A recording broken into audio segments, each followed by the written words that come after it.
Oh, I did that last time too. I was trying to get started talking and I didn't even turn the audio up. So now the audio's up. Just make sure that it doesn't peak out. As long as we don't get that yellow, we just want I got green. you. Yep. As long as we got that Whoa. green, we are in the green. Are we on? Are we on? I think Yeah, we're on good. Everywhere. As It long looks as like we're on everywhere. So as long as we don't yell into the mic too much, we won't clip. I do like yelling into the microphone. Yeah, I like know. yelling. But then you're and then the audio is gonna sound like garbage because you scream, it pitches out. Are you hating on me now? No, not at all. It feels like you're hating on me. I'm not, because I know that's what you do. That's what I you am do. who I am, and that's all that I am. And whatever you say I am, and if you were, then why would you say you were? What is in what the are you, news what is this? What every is this? day?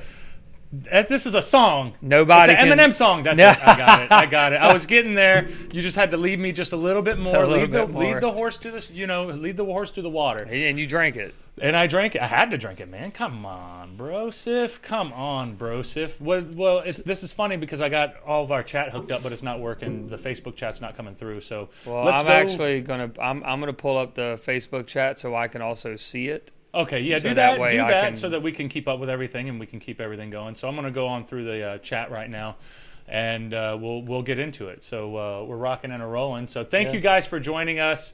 This is our Friday night try number three, and I don't think that I think that this is going really well. It's been like it's pretty easy to get together and actually. What are you smiling about? Because Laura said she liked you better with no volume, so I guess this is. I think everybody likes me better with at least lower volume. Maybe not all volume. This is a Jimmy cast now. This is the Jimbo cast, the Sinndred cast. So, but I was talking to Lori, by the way. Was it Lori? Laura? No, it's Laura. Yeah, Laura Sprangler, because we were talking earlier, and Laura had actually lost 60 pounds. And that's pretty amazing right there, being able to lose that much weight. I mean, and I think she said it was like in 10 months. In 10 months to lose 60 pounds. 60 fucking pounds. That's a lot, man. That's a lot of hard work. That's a lot of dedication. That's a lot of. Do some math here. Just think about your mind. Think about like the mental strength that you have to lose that much weight in that much time. What are you working your algorithm? That's 6 pounds a month. That's legit. And I hate the but fact that's that a I legit- just had to do that math. I hate when there's simple math and I do it and go, can't do the you simple fucking math." idiot. 10, 6, 60. I'm a fucking And you just idiot. have to, right? You can't put it together. That's not that bad though, actually, because then that's think 1.5 pounds a week. right. That's actually not too bad, but that's really good that you state that she stuck with it and that she made it happen. This is I don't know how to do math, so I just come right out and say it. Well, I'm not much of a mathematician. No, I'm myself. like an idiot, like a stone cold like moron. Steve Austin. When a stone cold Steve Austin moron when it comes to fucking math. I Me can't too, do man. it. That's why I don't have a real job. That's why, because I don't have any. I'm not good at anything. Well, we know that. You know, I'm not good at nothing. I mean, we us as in me, myself, and I, all of our people in our chats in the rooms and everything else. That's why I'm just People a whore can tell. for a fucking camera. So she said exactly 10 months. That's awesome. Oxford Haney's commenting about Asshole Cat. And if you guys follow Asshole Cat on Instagram, he will give you a follow back. If you follow Paul Jordane on Instagram, it just depends on if he knows you or not, if he's going to follow you back. Happy early birthday, Laura. She'll be 51 Sunday. Yeah, and doing that at 50 that's a lot of dedication, That's a lot of effort to be putting in there because it gets harder as you get older, man. But see, it just shows you too, because some people like to use a crutch about age. Oh, I'm this old, and 50's not old. And I'm not one of those people that go like, "Oh, he's 90, he's so old." He's not old. 90's not old. No, 90's not motherfucker, very that's old. Your That's old. exit's coming up. You better start getting in the right And lane. your Your exit's exit's coming coming quick, up. But I It's do coming up genuinely. quick. I do genuinely like believe 50 is not old, but a lot of people like to use age as like a crutch of why they can't do something. Right. You know, like or I just don't have time. I'm 50 and my life these days is just about enjoying my year. No, stop. Don't settle. Take it easy. Stop. Take a break. No, you're dying. Don't do that. Every day you wake up, you're dying. Right. Exactly. Literally. Exactly. Everybody. Exactly. So fucking go after it. You know what I mean? And if you're not happy with yourself, I don't give a fuck if you're 10, 30, 50, 90. I love the old people that if you treat them like old people, they will fuck your shit up. Right. Like if like an 80-year-old man is like trying to open a door and he can't get it and you try to help him, he's like, fuck off. And you're like, hey, brother, you do you, man. Matter of fact, I'm going to push your old ass out the way and go. Exactly. And I'm not holding the door. Fuck you, old man. Because I don't need to help him. He needs to be able to do it himself. He does it himself, and they drive around. I like that because it's showing like you're not just going to lay down and just be like, fuck it. Exactly. And that's the biggest, I think that's one of the biggest keys to it. And if a 90-year-old can still get in a car and go to the grocery store and do all that stuff, then a 50, 40, or 30, especially because we're both 30, well, over 30 at this point, there's no reason why we can't up the fucking ante. Right. You know what I mean? I think we've done a good job of that lately. But that's the biggest thing. And, so going back with this old picture that I have over here with myself and Bullet Bob Armstrong, who just passed away. I was going to say, yeah, let's go ahead. I think a day ago because, and you were talking about older age people not quitting, and up until the last 4 or 5 months when Bullet's health started getting a little bit worse and a little bit tougher on him, and especially after his wife passed away, it looked like from the outside. I'm not necessarily super close with the family, but I've come from the area, and that's a legendary family in the wrestling world where I come from.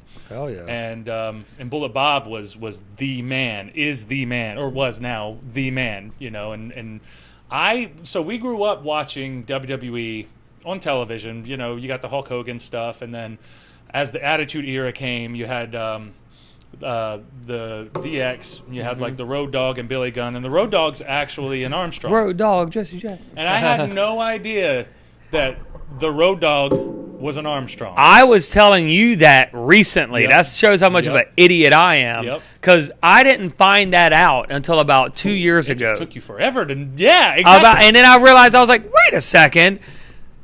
Bullet Bob is fucking the father of fucking the Road Dogg, Jesse J. Like, you know what I mean? If you watch the Road Dogg work, then see you the way start, he does that shake, rattle, and roll, and the way he does his knees, that's a Bullet Bob Armstrong move. And all of them, and I just didn't realize. I never paid much attention to it. But yeah, I wanted to, and we already started talking about that. But for those who don't know her, just like Bullet Bob Armstrong did indeed pass away last night. I don't know if yesterday, but it was confirmed last night. Right. So that's been making its rounds in social media. And like you were just saying, he's his impact and his contribution, the Armstrong family, just in the wrestling business as a whole, is just fucking almost unprecedented. Like almost. Exactly. I think they're one of the largest families in the wrestling business. I know there's a couple more, but they're one of the largest like families in terms of like total people from one family who are actually in the fucking business. Right. Well, you had Bullet. Yeah. Then you had Scott, and you had Steve, and you had Brad, and then you had the youngest, which was Road Dogg. And I guess I don't remember what his real name was. And then I know, and what's really cool about this now, I think I did a show with Bullet Bob years ago, but I don't remember too much from it, unfortunately. Where was it? I believe it was in West Virginia at a indie show, obviously. And I think he has a long history with the promoter from that particular company. So, but I know you've done, and this is why I definitely wanted to talk about this on the podcast, not only to pay tribute, and if you guys look, there's a bunch of photos that Paul's going to share. I'll have them sporadically kind of going. So it kind of shows him, and that's where I was getting at. I know I definitely want to talk about it, not only to pay tribute to him, because fucking hell, man, you know what I mean? Like, that's the big one. But up until he passed away, he was the longest active professional wrestler in definitely the world. Mm-hmm. Probably the world. I mean, there's not many people, and that's a great thing. How old was he? 80. He passed away at 80. 80 and I just did a years show old. Like here, I'll put in a match where, go I did ahead. a run in for him just to have it kind of right. Yeah, no, for sure. And that's why I wanted you to talk about, because I know he's done a lot of work with your other promotion and New Heights Wrestling New Heights Wrestling. That's technically my home base, even though I haven't been home in a long time. COVID kind of fucked all that up. COVID messed it up. But thanks, before COVID. that, I had a lot of personal stuff I was dealing with because I got really burned out because I was running the roads, but not getting any type of results from running the roads as much as I was running them. So I just got burned out and I had to take a little bit of a break. But that's one of the things that that I really like about Bullet Bob Armstrong is that he he always had advice. He was always there. Like if you needed something, if you needed to if you didn't know anything, especially in wrestling, because most of us in the professional wrestling business, we don't know how to do it. And most people in the business aren't going to help you they're not going to teach you how to do it, especially if you seem like you're capable of doing really well in it. That's something that like you have to go to the real veterans who are confident and I love the vets themselves to help spread their knowledge. Exactly. I hate the vets, and sorry that I banged on it if that's a audio thing. I can't stand the vets that are like, they got that like hot dog and fucking grand, fucking big time fucking attitude where it's like, don't talk to me. Like, where's my locker room? Like those types of vets, like, all right, I get it, dude, whatever, fuck off. Right. But like, I love the ones who are going, hey man, I fucking watched your match. I just want to let you know, great stuff, but I would maybe next time do this, do that. Maybe try this. Dude, you're a great guy, big dude, I think, blah, blah, blah. And they spread that knowledge because he's got decades and decades of experience. You're not going to fucking write that off. You're going to listen to it. And I just want to say real quick, Laura, don't shut up, okay? Definitely don't shut up. And I moved my mic back because she said that my volume is good, but it's a bit higher than yours. So I think maybe mine was right up to my mouth. You were talking, mine was a loudmouth as it is. Mine was right up to my mouth. So I'm going to move it so Laura, and everybody else is saying, no, Laura, don't shut up. So yeah, Laura, don't fucking shut up. Come on. Keep it going. And there's a run-in right there, so yeah. Yeah, that's a little promo that we did. We were talking, he's basically giving good advice because he's like, there ain't nobody that's really going to try to help you out there. And then I'm in it and I'm saying like, yeah, you're right, And this is a promo, but it's kind of a shoot though. But it's kind of a shoot though. So it's like, I've never had anybody, offer to help me. And he's like, hey man, if you got my back, I got your back. We need to make it happen. And I was like, okay, cool. I got your back, bro. I got your back. And then later on in the match, like he actually has a singles match. I got you. And here's the thing: you got to understand like how old he was. Like he was very old at that point. So he passed away when he was 80. So this was like 3 years ago. So he was 17. Works. Wasn't Yeah. it 17? It might have been even 16 or 15. Either way, like that's the thing. So this is New Heights Wrestling. This is our local place, and I'll give them a plug. If you're on YouTube or Facebook, go on and give New Heights Wrestling a like and a share because that's my home base down in Florida. That's the small town that I'm from. That's where we would run all the time. And you put a lot of work into their a lot of work producing a lot of those. Wrestling, not to mention wrestling and all that other good stuff.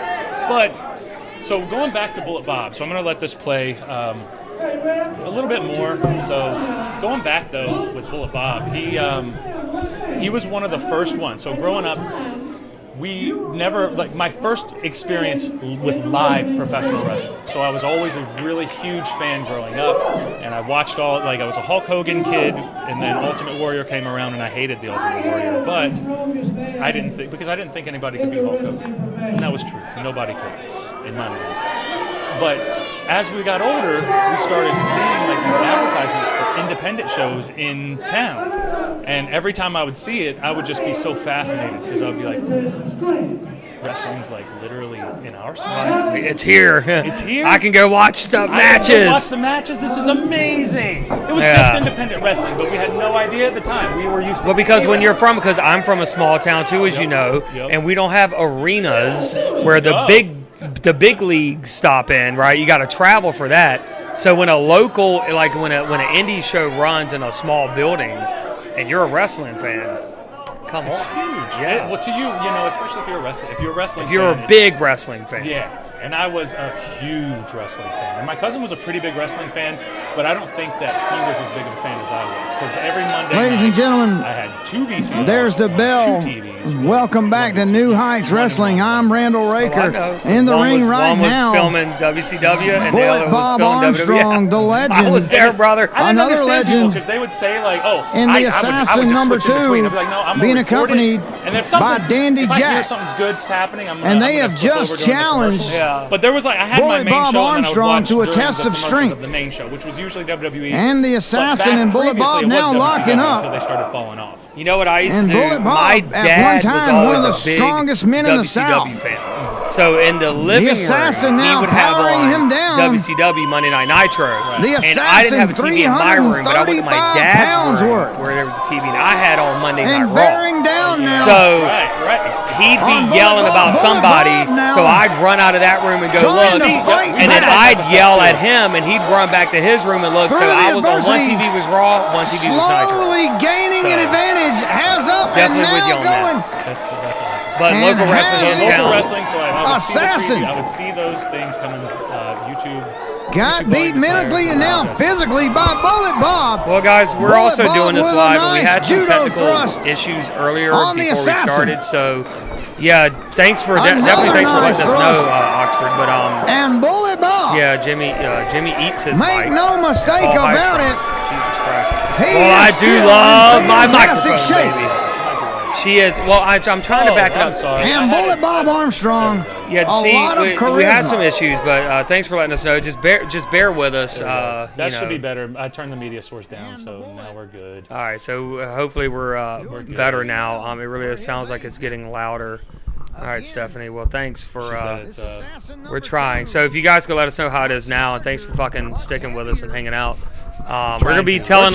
We're doing yeah, our we're gonna best be here. telling a lot of stories tonight, and we're gonna be covering a lot of stuff here. But So local wrestling. I would see the flyers on the local wrestling, and I never knew who any of them were, but Scott Armstrong was on the card, and I didn't know who it was, but our stepdad, my stepdad at the time, he was a huge Bullet Bob Armstrong fan, and he was like, "Wait, who was that?" And I was like, "Oh, it's Scott Armstrong. Scott Armstrong's going to be there." And he was like, "Oh man, you need to go so that you can get an autograph for me." And he was like, "If the Bullet's there, you got to tell me because he had the biggest arms in the South. He was the Georgia Jawjacker. biggest that motherfucker did have He some had big some huge arms, didn't he? Yeah, if you watch Hulk Hogan versus Bullet Bob back in the 1970s, YouTube that. That's a really good one too." Any of the old school Bullet Bob stuff though, because he was just a badass, man. He was a big old badass. And of course, Jimbo is having his night. Oh, he said cheers. So there you go. He wasn't being rude to anybody. And so seeing Scott Armstrong there, and then him saying, "Hey man, if Bullet's there, you can't handle the Jameson, buddy." I can't. My body's just like, brother, when are you gonna stop? And then it's like, woo, let's go. But yeah, so we would go, and we would have we went to the show, and I have to say, it was super underwhelming. The wrestling was not that good. We even as children, from our standards, we could see that like my cousin and I were talking to each other, and we were like, man, we could do better than this. We could do so much better than these guys, because these guys are super fake. At least try to make it look kind of real, somewhat real. Yeah. But it was super bad until Scott Armstrong came running his happy ass down to the ring, and then it was like a completely different thing. It was a different person, I didn't understand, like that helped me understand the mystique of professional wrestling, because I was like, oh, these guys like who look like they could whoop your ass, who like can move and are athletes and can wrestle really well. Like it's crazy, because I just had such a big what's that? Are you a Shawn Michaels fan? I was when I was younger. I'm not quite so much now. I appreciate Shawn Michaels. I don't love Shawn Michaels, but it's not really I was more of a Goldberg, Stone Cold Steve Austin. I don't really like the dancing. Hell yeah. Yeah, I don't like the dancing stripper boy. That's not something See, that I and gravitated not to derail your point, No, so keep- please yeah. hold on to that point that you were making before the Shawn Michaels thing. But I was, like, as a kid, Right. I loved the over the top, because that's what wrestling was for me when I was a kid. It is, Those- right. And that's what it is. Those over the top personalities. And Mm-hmm. Shawn Michaels was, of course, now we know a lot of shit that was going on with Michaels, with how he was back in the day. And I'm not going to, you live your life the way you live your life. Yeah, I he don't know he anything had about some it. I'm just problems, talking blah, about blah, blah, wrestling. Yeah. whatever, bullshit, whatever. But as a fucking wrestler, the fucking fireworks with he gets in there and starts dancing, he takes those things off, and he's fucking got the sunglasses. And back when he did, best. when they had the guy standing on the outside of the ring with the fucking heart-shaped like sunglasses, and it was like, call now, order this number, get your Shawn Michaels poster, and he's like naked on a bed with the fucking. I loved it. Look at Bob Armstrong dancing though. Look at that man dance. Look, he can move, and look at my awkward ass trying. I was trying, but that old man he out scooting boogied me that night. Yeah, so do it, man. Exit Shawn Michaels is bring back in Bullet Bob, which is the man of the hour. So you were talking about. So we were talking about. I wasn't really much of a Shawn Michaels guy, but like as an adult, as a wrestler myself, of course I appreciate the ability and like the high level of skill that it takes to be able to do the types of matches that Shawn Michaels did. Right. Not my body type. Not my. Not the way that I not my wrestler. Not my wrestler. Yeah, but I get it though. But I love Shawn Michaels. Sure. I don't love Shawn Michaels. Why am I mincing my words now? I like Shawn Michaels. I appreciate Shawn Michaels, you know? Yeah. But it was never like, I don't like the sexy boy dancing thing. Yeah. I'm going to turn that, let's get that off there now, and I'm going to put this just in. And speaking of, while you do that, I was just watching some old Smoky Mountain shit from back in the day. And it was when Bullet Bob was there, and I remember they had a scene where he was coming out of the office, and they were fighting, and he was beating the shit out of somebody, then he cut a fucking promo, then he went back into beating the shit out of somebody else, and I was like, and this was, sorry, I hit the table again, I got to stop doing that, but I just get amped up, because, and this was a couple of weeks ago that I watched this, because I went down the Smoky Mountain, like, rabbit hole, and I was watching all this old wrestling.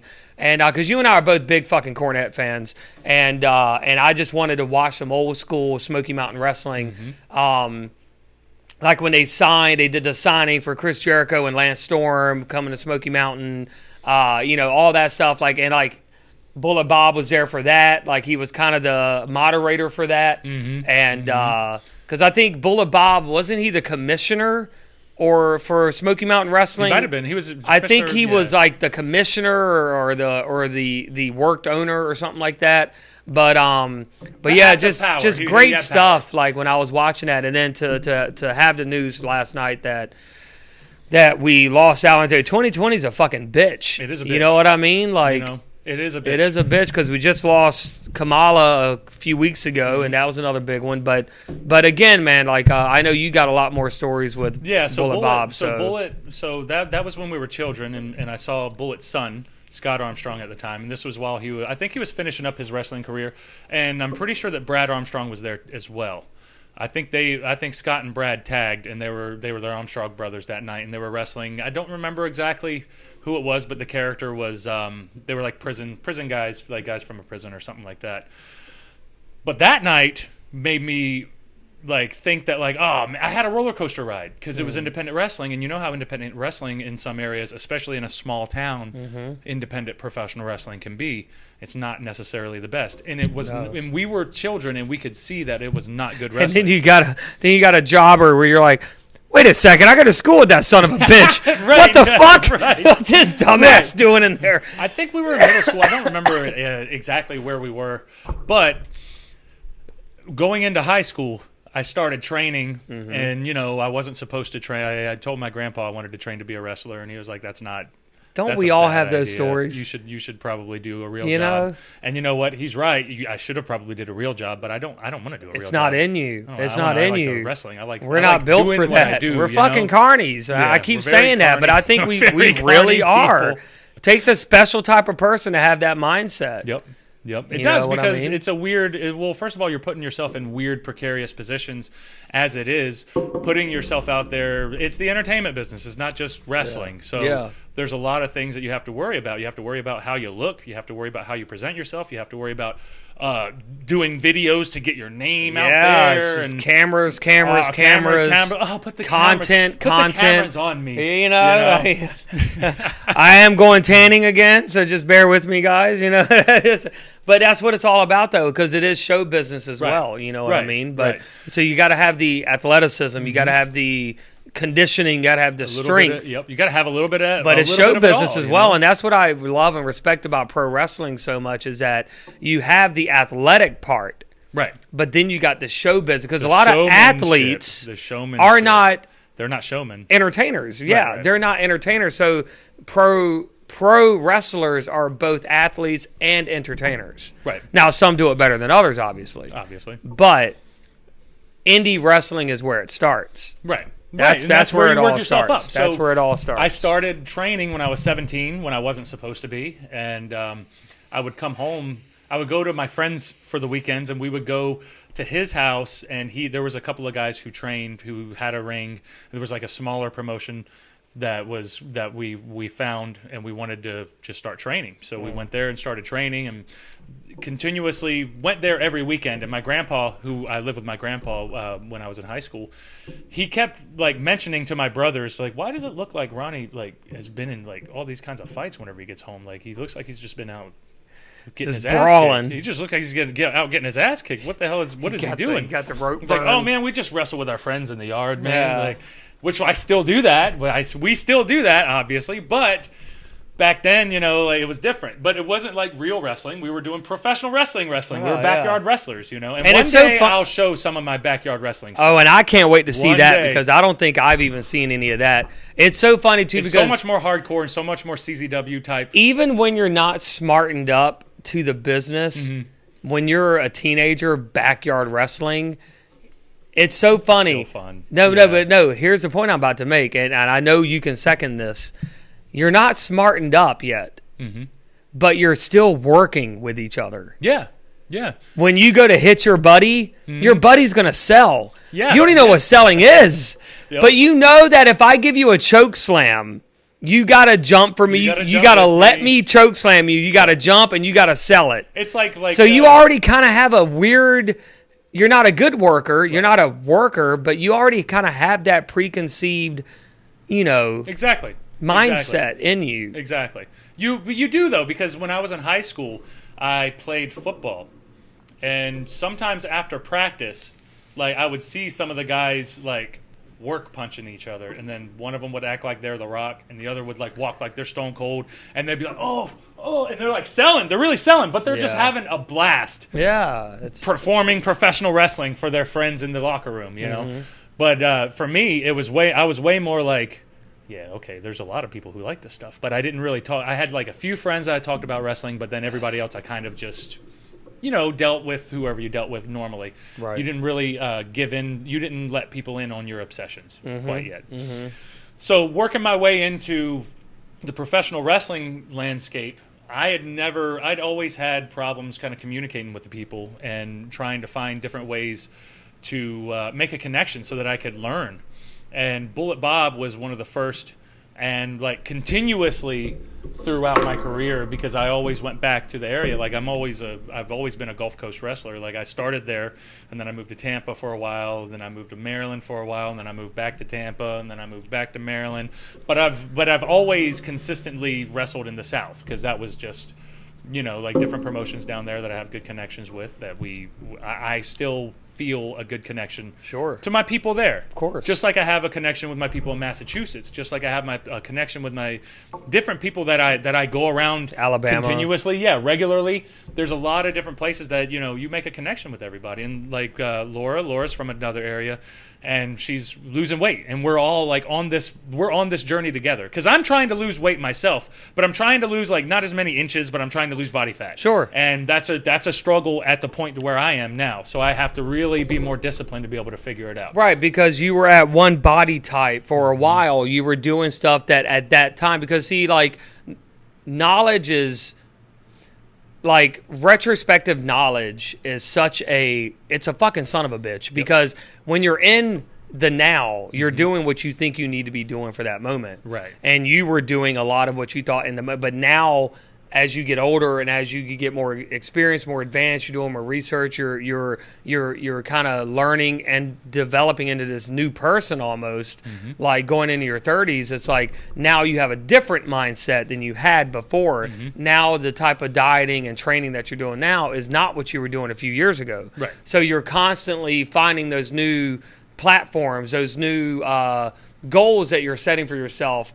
And honestly, I'm not just trying to put you over right here, but honestly, I think you've looked the best that you've ever looked now. You know what I mean? And that's what I think it's all about. You know what I mean? Is constantly trying to get better and better and better, and seeing where your limits are.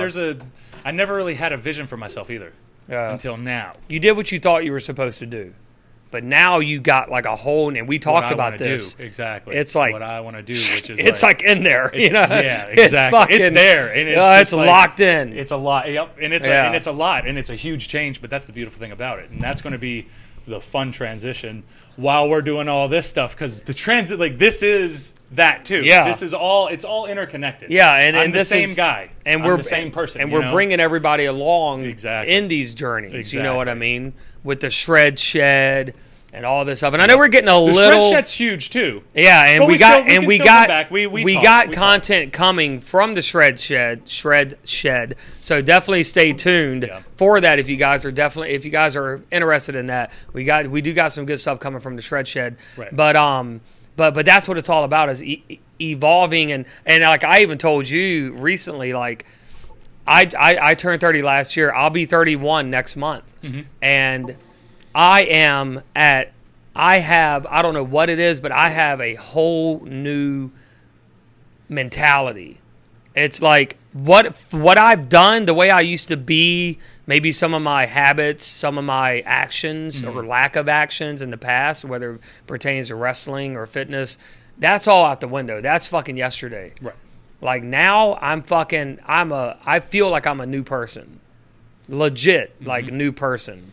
But you are. You're changing. We both are. Yeah. Really. And I mean, and a lot of the credit, obviously I could place credit on myself for doing it and sticking with it, but a lot of the credit also goes to you, because coming to COVID and all this bullshit and brothering up with you and getting in the shred shed and doing all that back in March. Shred shed's and here we are in fucking August. Yeah.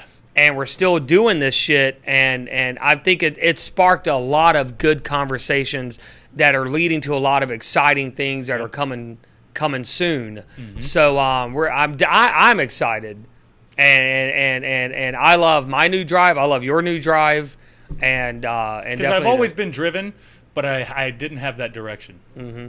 I've always been driven, but I've been like pushing myself in the mud and just kind of pushing the wheels and not really moving anything. But you're working your ass off, and that was why I got like really burned out a few months ago. But so going back to Bullet Bob was one of the real veterans, obviously real veterans who have been around, and anytime I would be around him, it was always like you didn't have, so like whenever you're going to meet people and they have like a certain stature or a status, and they act a certain way, like you're supposed to kind of be not necessarily subservient, but you're supposed to be the one to go talk to people and introduce yourself and those types of things. I was horrendous at that type of stuff. I did not do a good job at that type of stuff at all. But Bullet Bob, being one of the first wrestlers who I ever met in my life, here's the biggest thing for me. Whenever I met a professional wrestler and I knew that they made a living wrestling, that just blew my mind. I don't give a shit about it. I know, because you're meeting a pro wrestler. Yeah, I don't give a shit about a WWE contract, an AEW contract. I don't care about any of those contracts. I care about a person who's out there doing it independently and making a lot of they're making their mark and they're making their money their way. They're living that lifestyle. Because they WWE, are pro wrestlers. Like, it's its own platform. You can't you have to cater to what that platform is. Everybody has a different platform, Right. But Bullet Bob was just one of the ones that really helped me realize that, like, no, man, like you're good. You just need to take your time and develop yourself in time, and it's going to happen. But I always had really good experiences with Bullet Bob, and I just wanted to make sure that we covered a little bit of Bullet Bob. Sure. Because he's just from growing up where I grew up at, man, Bullet Bob is the man. He's the legend. Everywhere I went, everybody was like, Bullet Bob, man. Oh, yeah, Bullet Bob, though. You don't know anything until you knew Bullet Bob. Yeah. And he's one of the wrestlers who made a living in the Gulf Coast and never really had to go anywhere. So never had to really branch out. So for NHW, I used to produce our NHW Pro podcast. We had a podcast on there, and I had one of my guys interview Bullet Bob. And during that interview, Bullet Bob talked about a few times he came to work to New York, and he was like, I came up here and I really did not like the traffic, so I tapped out. And New York is it's its own. I don't blame him. Federation. Yeah, I don't blame him. But here's another really cool story. He delivered a baby on the side of the road. I feel like vaguely remember hearing about that. Right. Do you know the story? Well, he told a little bit of the story. Now, this was a point of contention with the guy I had doing the interview. Yeah. Because he stuck to wrestling and he stuck to like Bullet Bob's career, and he didn't really like when Bullet Bob started bringing up the story about about delivering a baby. He just kind of like went over it and didn't really talk about it. So I'm sure that he's talked about it in other situations, but was he a cop? I think it was. I don't remember exactly what type of job he had. But even still, delivering a baby on the side of the road, like what the fuck? That's pretty badass. You know what I mean? Like that's a good story to have too. Yeah, you know what I mean? That rarely happens. That type of stuff, man. That's crazy. But just knowing that you could do that, that's pretty badass. Yeah. And I don't even know if you like him in that moment. I doubt there was any knowledge of knowing how to do that. I think it was a in the moment type of thing. Right. Where it was like, okay, this is happening. It's time for those instinctive ways to start coming out of you and going, wait a minute, a child is now coming into this world. I need to help. I need to do something. You got to do something. And somehow, some way, you know what to do. Like you just know. It's weird, You right? just know. It's those primal instincts we were talking about earlier. Yeah, humans. It's those, Such a because crazy thing. back in the day when there were no hospitals, what did you do? Right. You know what I mean? So that I think that comes out of you. Like I think when you're in those moments, those things come out. And it's like back in the day, so we're talking about like that primordial thing that humans have where it's like an emergency's happening and then you just react, but somehow your reaction is the right thing. It's the right deal. It's what you want. It's what you wanted at that time. Whether it be like the fight or flight thing where you got to run or you got to hide or something. You just don't want to be there. Yeah. I'm trying to find a picture because we're about to go, since we're transitioning from the primordial man to fire. So good old Jimbo built us a fire pit. And again, I think that goes back into the primal fucking like instincts of like the human race. Because I was actually bringing this up the other night, like when we were around the fire pit. Like, why do we love fire pits so much? Because if you look across, everybody has a fire pit. Mm-hmm. Everybody. People love fires. They love going to whether it be a bonfire, whether it be you bought a house, you got to put a fire pit in the backyard, or your buddy has a fire pit, so you're going over to drink with him and eat and blah, blah, blah. It's like we are so attracted to fire. Right. I think that it like you were saying, it's a primordial thing. Right. So we have not had technology, we've not had light, we've not had all of these things. So at a certain point, whenever we were coming out through our evolution, we had to like find fire and then somehow keep that fire alive. Mm-hmm. And that's like one of the hardest things that you can do is trying to keep a fire alive. Right. Or trying to start a fire with a bunch of wet fucking wood. Exactly. But you figure it out and you do it. But when you do, like here, I'm gonna put this. This was the old fire that we had going. Where did you go? There it is. Yeah. So we got this old fire right here. We're gonna loop it a little bit. This was the old fire, and I think that it goes back. So like, there's something about people sitting around a fire. I think that it's like that old evolutionary thing when people would sit around a campfire and they would talk and like that's like dinner by the campfire. Yeah, it's such a natural thing, and you literally can just sit there and sit by the fire because it's protection. It gives you life, and you're not going to die now because you're going to stay warm, you're going to stay in all this type of stuff. So we were at the shred shed, and Jimbo had an idea. And what was your idea? Yeah, well, because I've been thinking about this for a while, not a long time, but I've been thinking about it for a minute. I was like, why don't we build? We have the supplies, we have the resources, we have this little. Don't get me wrong, that fire pit that we had, which was a store-bought fire pit, above ground fire pit, served a lot of wonderful nights. You know what I mean? Right. But I was like, we could build a legit fire pit in the backyard. Mm-hmm. We got the clearance, we got the go-ahead, we had the resources, and I for the first time fucking ever, I got there before he did. Okay, You beat me to it. I got there before he. That doesn't happen often, so I'm gonna take my glory in that. Take it when you can, man. You know, take it when you can. But I got there before you guys showed up, and I was like, you know what? Fuck it. I'm gonna grab a shovel. I remembered where the fire pit needed to be, and I started digging. Right. And I just started digging, and then you guys got there, and you're like, "Oh, you're already going about it." I was like, "You know what? Fuck it, I'm going, man. It's not perfect right now, but I'm gonna make it perfect. It's gonna be great. Good. You're gonna make it worth it." And then we got in the shred shed. We hit our normal workout for that day, we dig out fire pits. In between sets, because we also had the kid there with us too.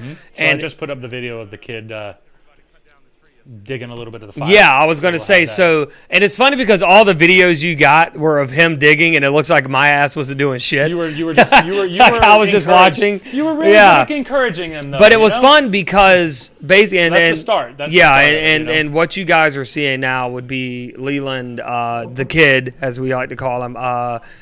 He's been in there clanging and banging in the shred shed. But in between sets, I would go out and dig.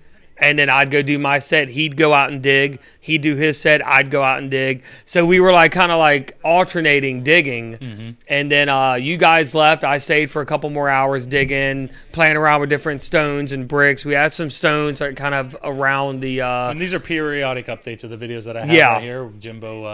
Jimbo and Leland digging out their little hole. Lisa says, "Hello, Paul from the Front Row Ladies." Oh, the Front Row Ladies. That's CCW down in Georgia and Alabama.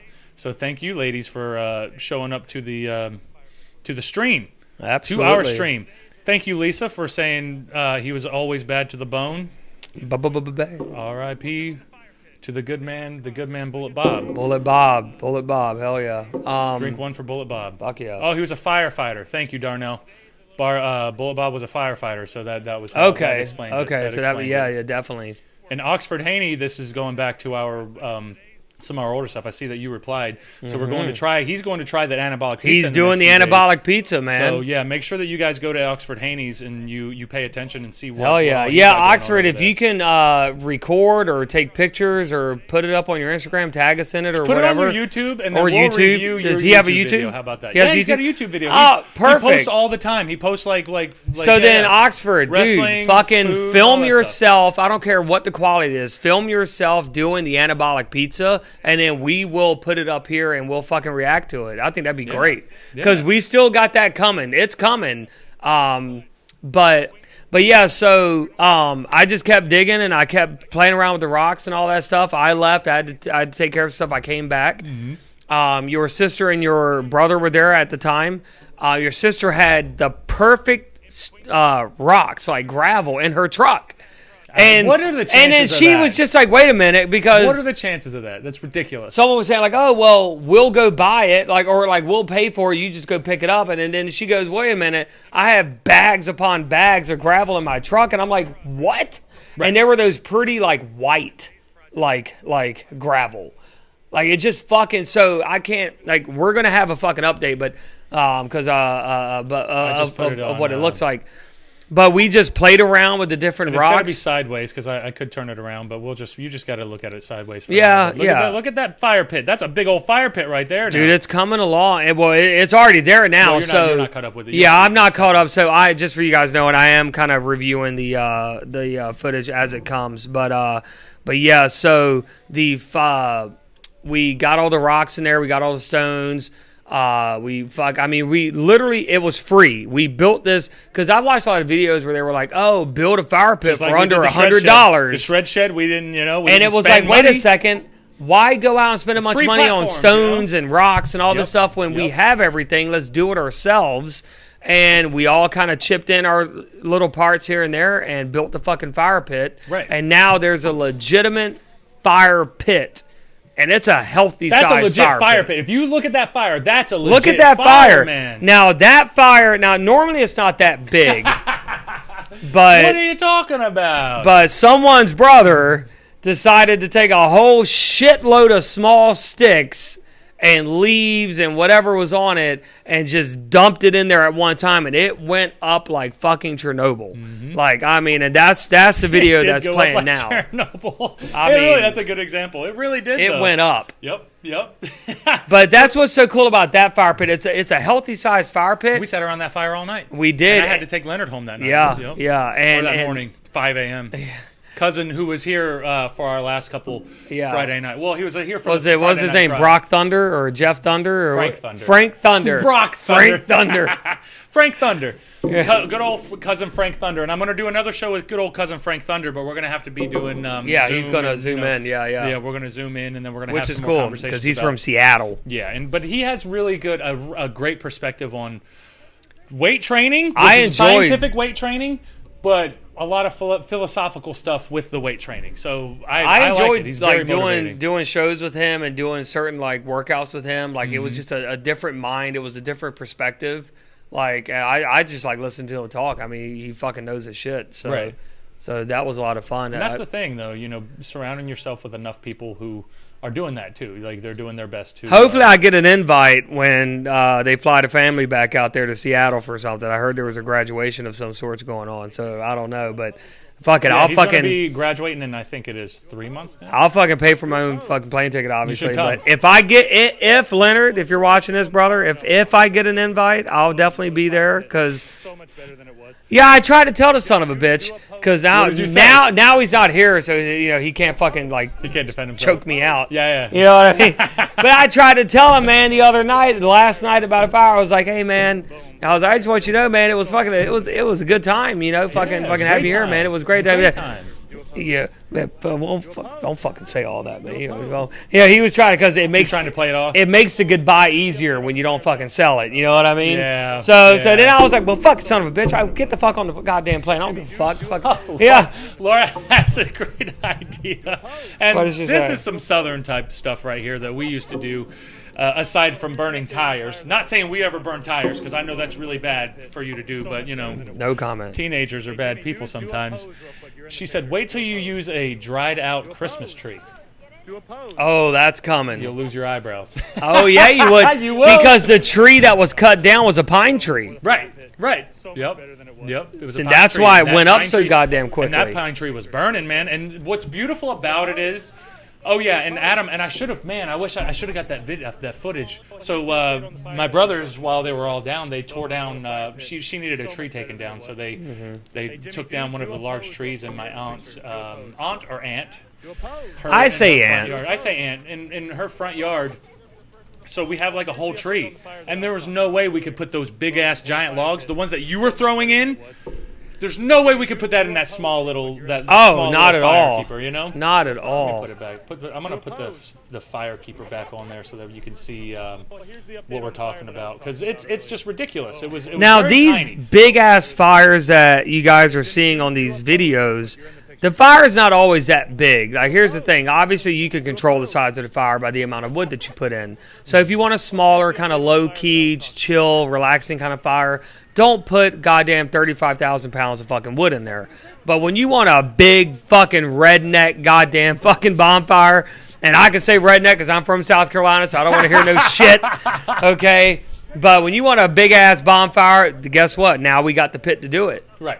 Exactly. And it came together. So when I started doing this shit, really well, I was a little doubtful of myself. I was like, is this really going to pan out the way I want it to? We have to get a video of like a daylight shot because I have the fire going on right now. But you need to see. Put the one picture I sent you up. I sent you one where it is daylight and the chairs are all around it. I'll get that. So he's going to post that picture of that was the finished product before we ever had an actual fire in it. Right. Because later that night we lit it up for the first time. But your aunt now, what you were talking about, she's so excited. I was so worried, and she got me. I'm just going to tell this story real quick. I think you could tell there's a big. She has some work in her. She has some worker mentality. Because I tell you, she got me. So she was there when I came back, and I was like, "Hey," I was like, "What do you think of the fire pit?" And without even blinking an eye, stone face, she goes, "Honestly, Jimmy, I don't like it.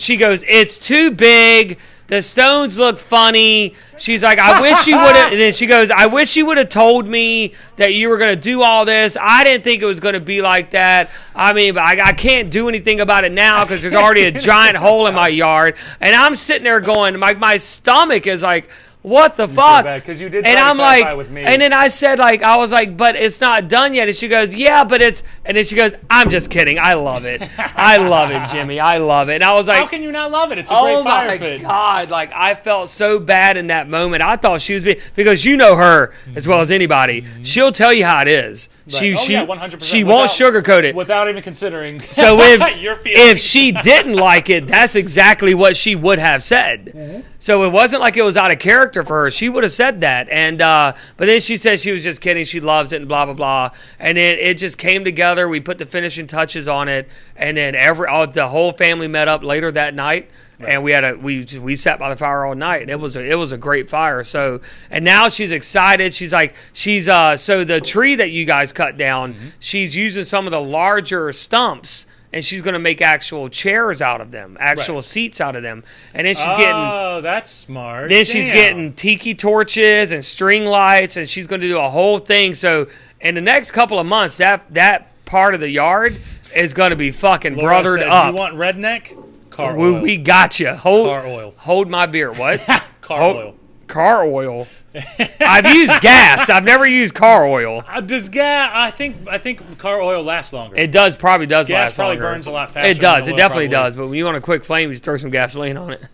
A small fire is shit. Large fires are the only way to go. She's right. That's why we changed it up. That is true. Yes. And now we definitely, if you guys, like I said, it is sideways, so you might want to turn a little bit. But it looks very small in that angle, but it is a large fire pit. I should have edited it before we got started. I don't know how to. But I zoomed out on my phone to take that picture, so that's because I wanted to get everything in it. Oh, I got you.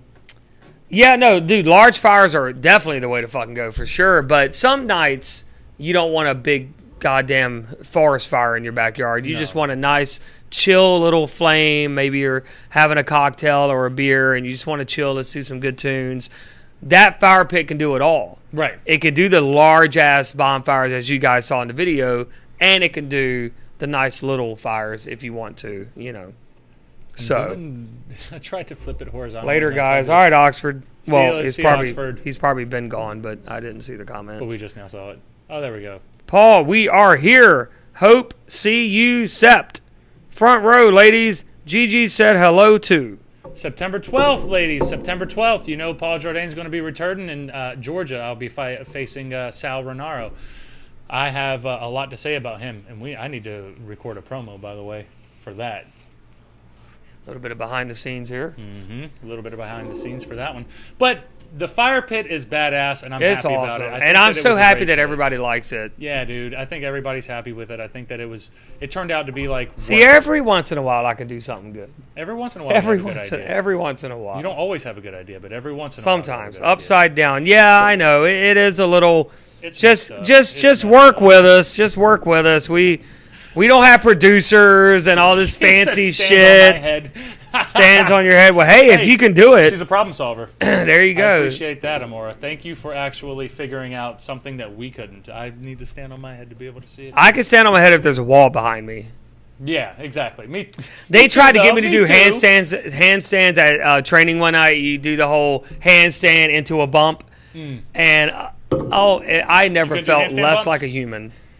I mean, this was a couple years ago. I tried to roll into that handstand bump and hold myself there and bump, and needless to say, everybody got a good laugh out of it that night. If I'm good for anything, it's for a good laugh. That's what we need. For better or worse. Sometimes we need a good laugh. For better or worse. Sometimes we need whether you're laughing at me or with me, at least I'm making you laugh. So we got one more subject that we want to cover today, but I want to ask you before. Do you want to take a quick break and then come back and then do it, or do you just want to power through? And do you want to take a break?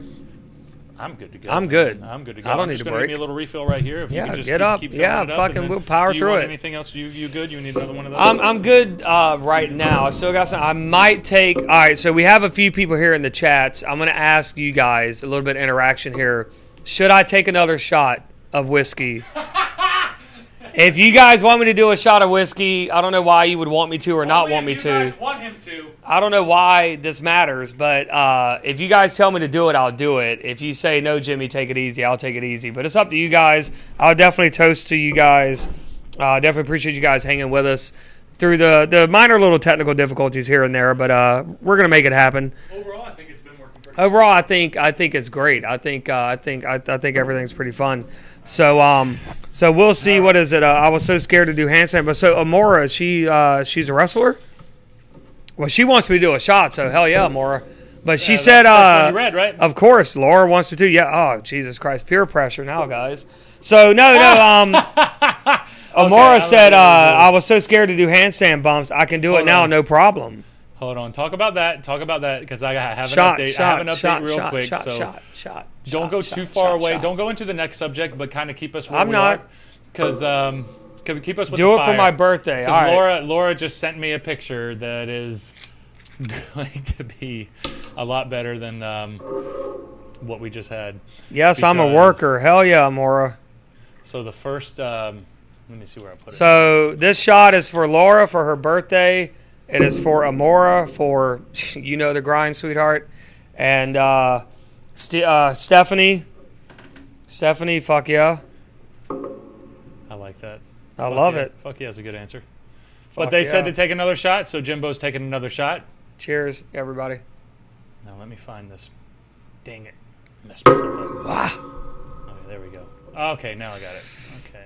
Whoa. How do you feel about that now, Jimbo? How do you feel about that? Oh, it warms my soul. You feel like a person? I feel something. Does it make you feel like a person? Ooh, I feel like a woman. Bam, bam, bam, bam. Yeah, I don't care what nobody says. Shania's a shit. Would you say Come the shits? on. That's She's rude. No, I did not. Why did you She's talk about the Shania? shit, not the Talk shits. about Shania like that. Shania the twiner. She's the shit, not the shits. So, boom, Laura had us hook up, and you'll see in a minute, she flipped the picture for us. So I had to put that on there just out of spite for myself, because I wasn't prepared. And Laura fixed it while we were going live, and I appreciate that, Laura. I like the interactions, you know what I mean? Mm-hmm. And that's what I think is so special, because you almost feel like we're hanging out with you guys. Like, we're here, you're there, all you guys are separate, but it's like we're all hanging out in this virtual room. And COVID. Gross. Well, they're making me drink. Oh yeah, they are making you drink. But I like this because COVID has virtually brought a lot of people together. Mm-hmm. So it's almost like kind of right? It's like it's kind of like the norm right now, like virtually hanging out with people. It's like, I mean, virtual, I know things are slowly kind of getting back to some sort of normalcy little by little. Hopefully. But I do like the whole virtual hangouts. You know what I mean? I think it's fucking great. All right. So thank you for that, Laura. There's the fire pit. Hell yeah. Now we're going to move on, because so we've been having this conversation, and you know that I gave you a lot of shit. It goes back to the primal. It goes back to the primal stuff. This goes back to the sitting around the fire cooking your meat because you've been slaving around eating berries all day, and now you've got some scrumdiddlyumptious meat, and you're just like, you tear into it, and it's like it's a relief that you can't even explain. But you've been a vegetarian for three years? About 3.5. About 3.5 years. Almost and you've 4. been taking it very seriously, because even whenever we started lifting weights together, you didn't shy away from it. You didn't stop yourself from you stick with it. But why did you want to become a vegetarian? And here's my thing too, just to real quick before I answer that, all my friends are assholes. And anytime I ever go out with them, it's always, here, eat this steak, eat this lobster, eat this, and that. It's been that way for years. So definitely the peer pressure was there, but I was always pretty strong about it. But to answer your question, so yeah, I was, and I can't believe I'm saying was. Like, this is so. Wait, what did you just say? So fresh to me. Where is this? It's so fresh. This is a giant update. Eat a burger. Laura, hang tight, because I got a good story for you of something I did today. Oh, no. Today, for the first time in 3.5 years. But I'm gonna circle back to that. I'm gonna circle back to that because we don't want to talk about today first. Oh, I'm not going to. Lead them where you started, man. So guys, just take it easy on me. Don't bash me, please. Like, just hear me out first. I went vegetarian about 3.5. Well, first I went vegan. I was vegan for about 6 months. How was vegan? So what's harder? Is it harder actually like eating the food and then sticking with it, or is it finding the? So that was the interesting thing. So I went vegan first, and the whole reason I did this 3.5 years ago, almost 4 years ago, I think November, December, I don't have an exact date, but it might be 4 years that I went vegan/vegetarian afterwards. But I have always been a big animal person. I love animals, right? I'm still love it. I love animals. I love life. Yeah. Like, and just in general, like life is I'm not trying to get too fucking weird here, but life is a gift. Hippie. It's a gift. Life is precious. And I never subscribed to, just because we're human beings, we're superior, we're dominant, we have all these technology and resources and the ability to do all this stuff. Right. We can think, we can react in a different way than animals can. But I was never like, oh, we're better. Oh, like when I have friends that just step on bugs for no reason. Oh, look, a bug. And it's like, I don't do that. I don't. Not necessary. Because here's the thing. I hate spiders, right? I hate them. I hate spiders. That's my kryptonite. But I'm not just going to randomly kill a spider. You're not killing spiders for funsies. No, I'm not doing it. I'm not killing roaches. I don't kill ants. Right. Like, I don't have ants in my apartment. I don't have that problem. Yes, if I did, I would get rid of them because I don't want ants and mice and all this stuff living around me. Of course, we don't want that. Right. But I don't just kill things for the sake of doing it. Me neither. You know what I'm saying? Like, I know a lot of people. There are a lot of people that do you just got a bunch of dudes. They don't care, and it's like whatever. And look, man, I'm not gonna tell nobody. And I was never that person to tell anybody how to live their life. Right. I was a vegetarian for 3.5 years. You could eat a steak on top of me. I don't care. I don't know why you would do that, but just for the sake, I'm just trying to paint you guys a fucking picture as to why, like. I never judged anybody for eating meat. I was never that person at dinner eating a salad while one of my friends was eating a burger going, well, you know what that cow had to go through to do. No, I was never like that. Right? I had my reasons for the way I lived my life. Right. And if anybody else could live their life however they want to do it, right? So I went vegan first. The hard part about being a vegan was you have to read everything, and you'd be surprised because you do not want any type of animal byproducts. So, whatsoever. And some people don't know what the differences are. So I'll go ahead and say it real quickly. Vegans nothing animal related. Period. No animal byproducts. They don't wear animal like leather, wool, silk, things like that. No milk, no eggs. Nothing that came from a fucking animal. Nothing that touched a goddamn animal. Right. Nothing. Vegetarians are more lenient, I guess you got. Maybe that's a good word for it. Lenient. Some of them do eat eggs because eggs aren't fertilized. You can eat an egg. It's not a chicken. Blah blah blah. Right. Drink milk or eat milk products like cheese and stuff like that. So I switched from vegan to vegetarian about 6 months after I went vegan, just because I just was like, you know what, like, look, everybody's got their own opinion, their own views. Some people would fucking crucify me from leaving the vegan lifestyle to going vegetarian. Look, I get it. I have I love all vegans. I love all vegetarians. I love if that's what you do, that's fan-fucking-tastic. Because I love the fact that people care about life. I love the fact that people care about animals. I can just speak to my experiences. I switched from vegan to vegetarian about 6 months in, just because for me it was easier. And I was like, you know what? I'm not eating animals. I do like cheese. I like cheese and I like eggs. So I was like, well, those are pretty reasonable things, though. And I was like, you know what? Fuck it. I'll just eat that. And that was honestly, I have a very fuck it mentality with a lot of shit. I know. So I know. I said, fuck it. You just took a shot. Yeah. Don't get these people going again. I don't know if I want to do another one. Lisa says good night. Lisa, come on, Lisa. Thank you. She's one of my front row ladies. Good night, Lisa. Thank she you can for stay up joining with us for a little bit. Oh, come on. Amara, what did you get sick from? She said I got sick trying to do that. What was she trying? Maybe to she do? tried to win. Maybe she tried to go vegetarian. She tried to go vegetarian. And All right, she got so sick. we'll wait for your comment we're here. getting along. Yeah, but with your... So I went vegetarian and I just never looked back. 3.5 years, you know what I mean? I had never, no meat, nothing, no fish, seafood, nothing like that. Yeah, I had cheese, you know, I had eggs and stuff like that. And I did it all for like ethical reasons, you know what I mean? I didn't want to contribute to those major corporations that are just like, because like a lot of people would be like, oh, I don't want to know how it's made, I just want to eat it. I don't want to know how it's all this made. stuff. And it's like, but here's the thing, I did want to know. Yeah. I wanted to know, and I looked it up. Yeah. And I watched a lot of documentaries that went sometimes a little too far in depth, where you're seeing the animals get killed. I remember seeing some of those, and they, like, one of them, it was like a pig factory. Oh, and there was was like a dump where they would dump pigs that were no longer viable, that they couldn't eat, so they just killed them and throw them in the pile. Horrible. It's horrible because they just treated them like they were a piece of meat. Literally. That's what I'm saying. It's life. That's a life. Yeah. I don't value my life over a animal's life. I don't. Maybe other people do. I'm a human. I don't do that. Like a cow's life is just as important as my life in my mind.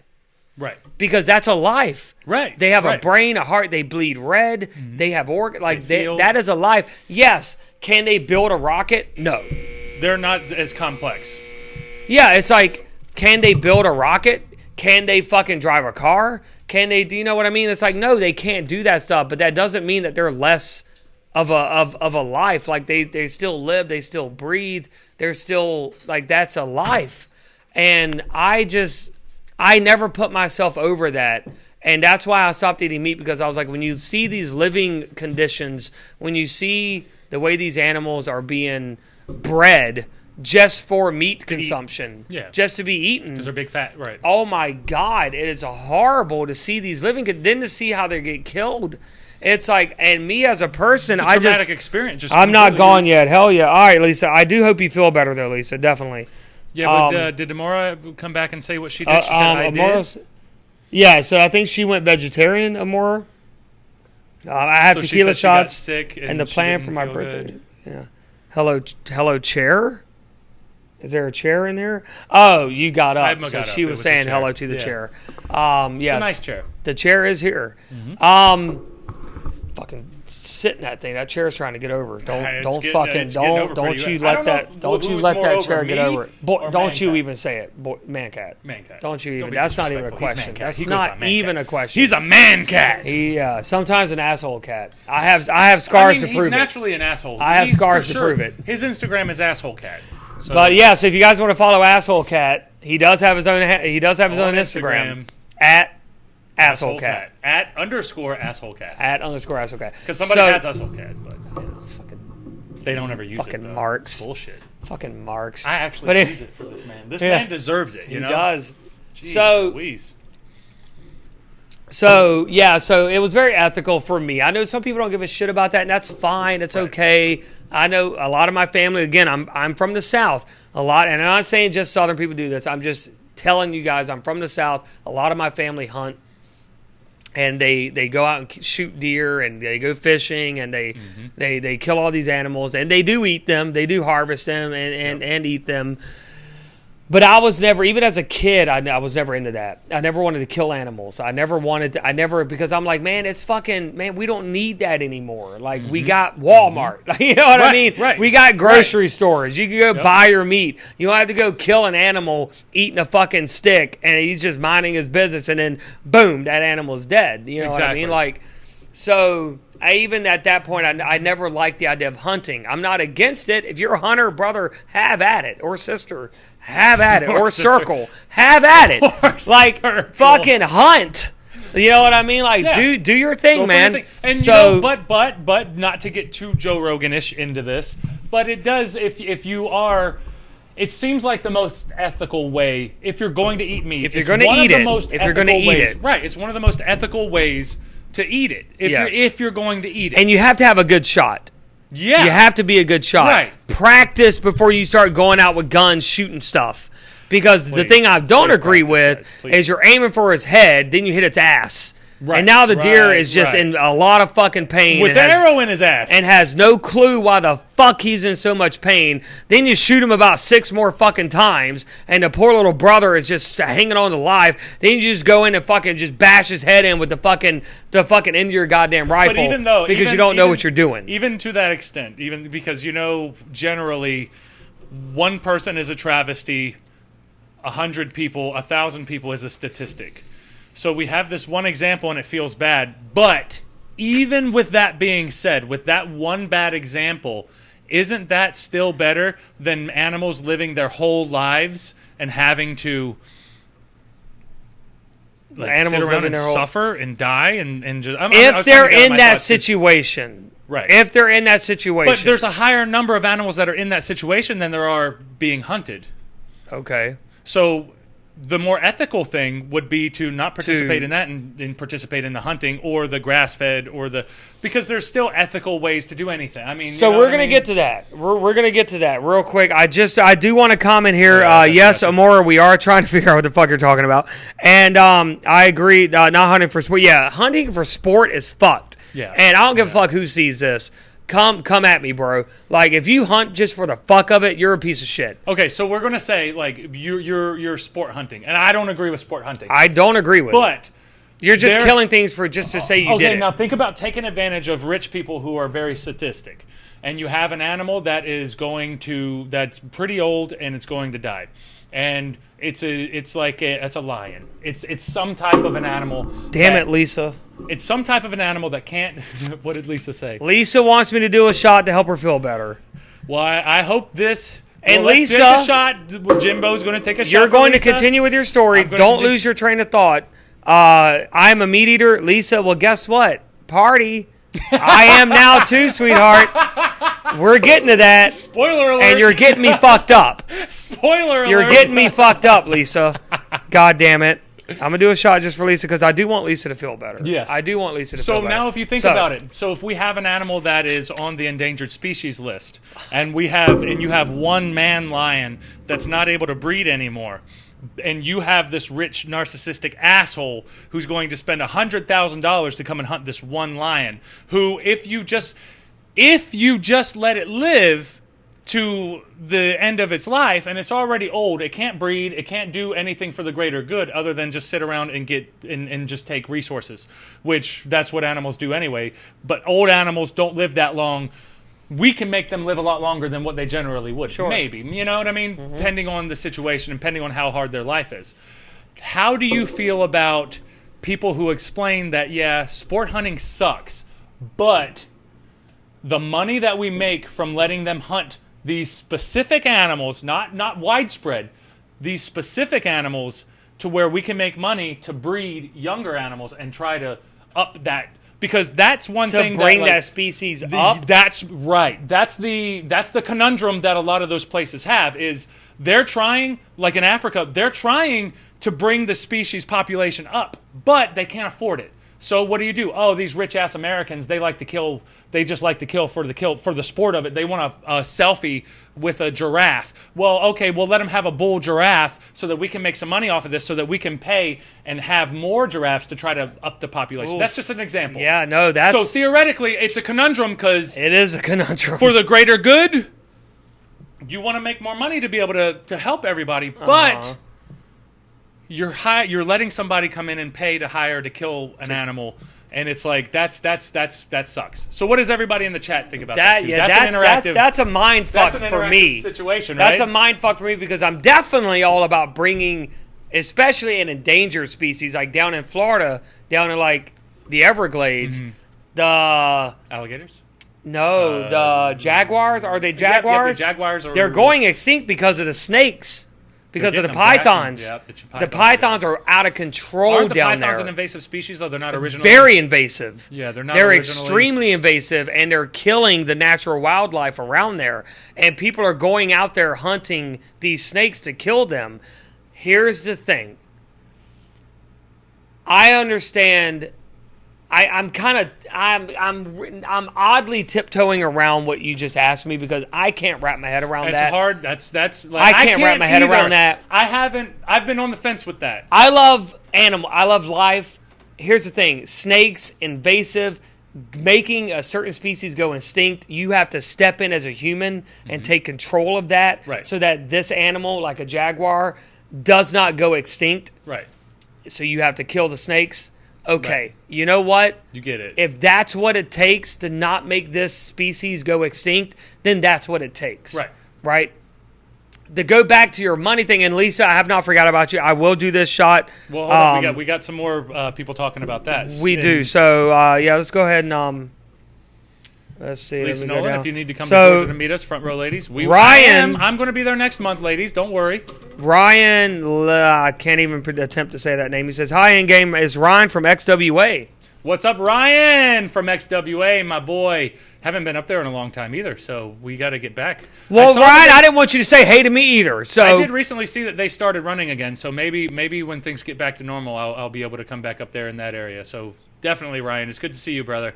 And I remember I came one show, and it was snowing.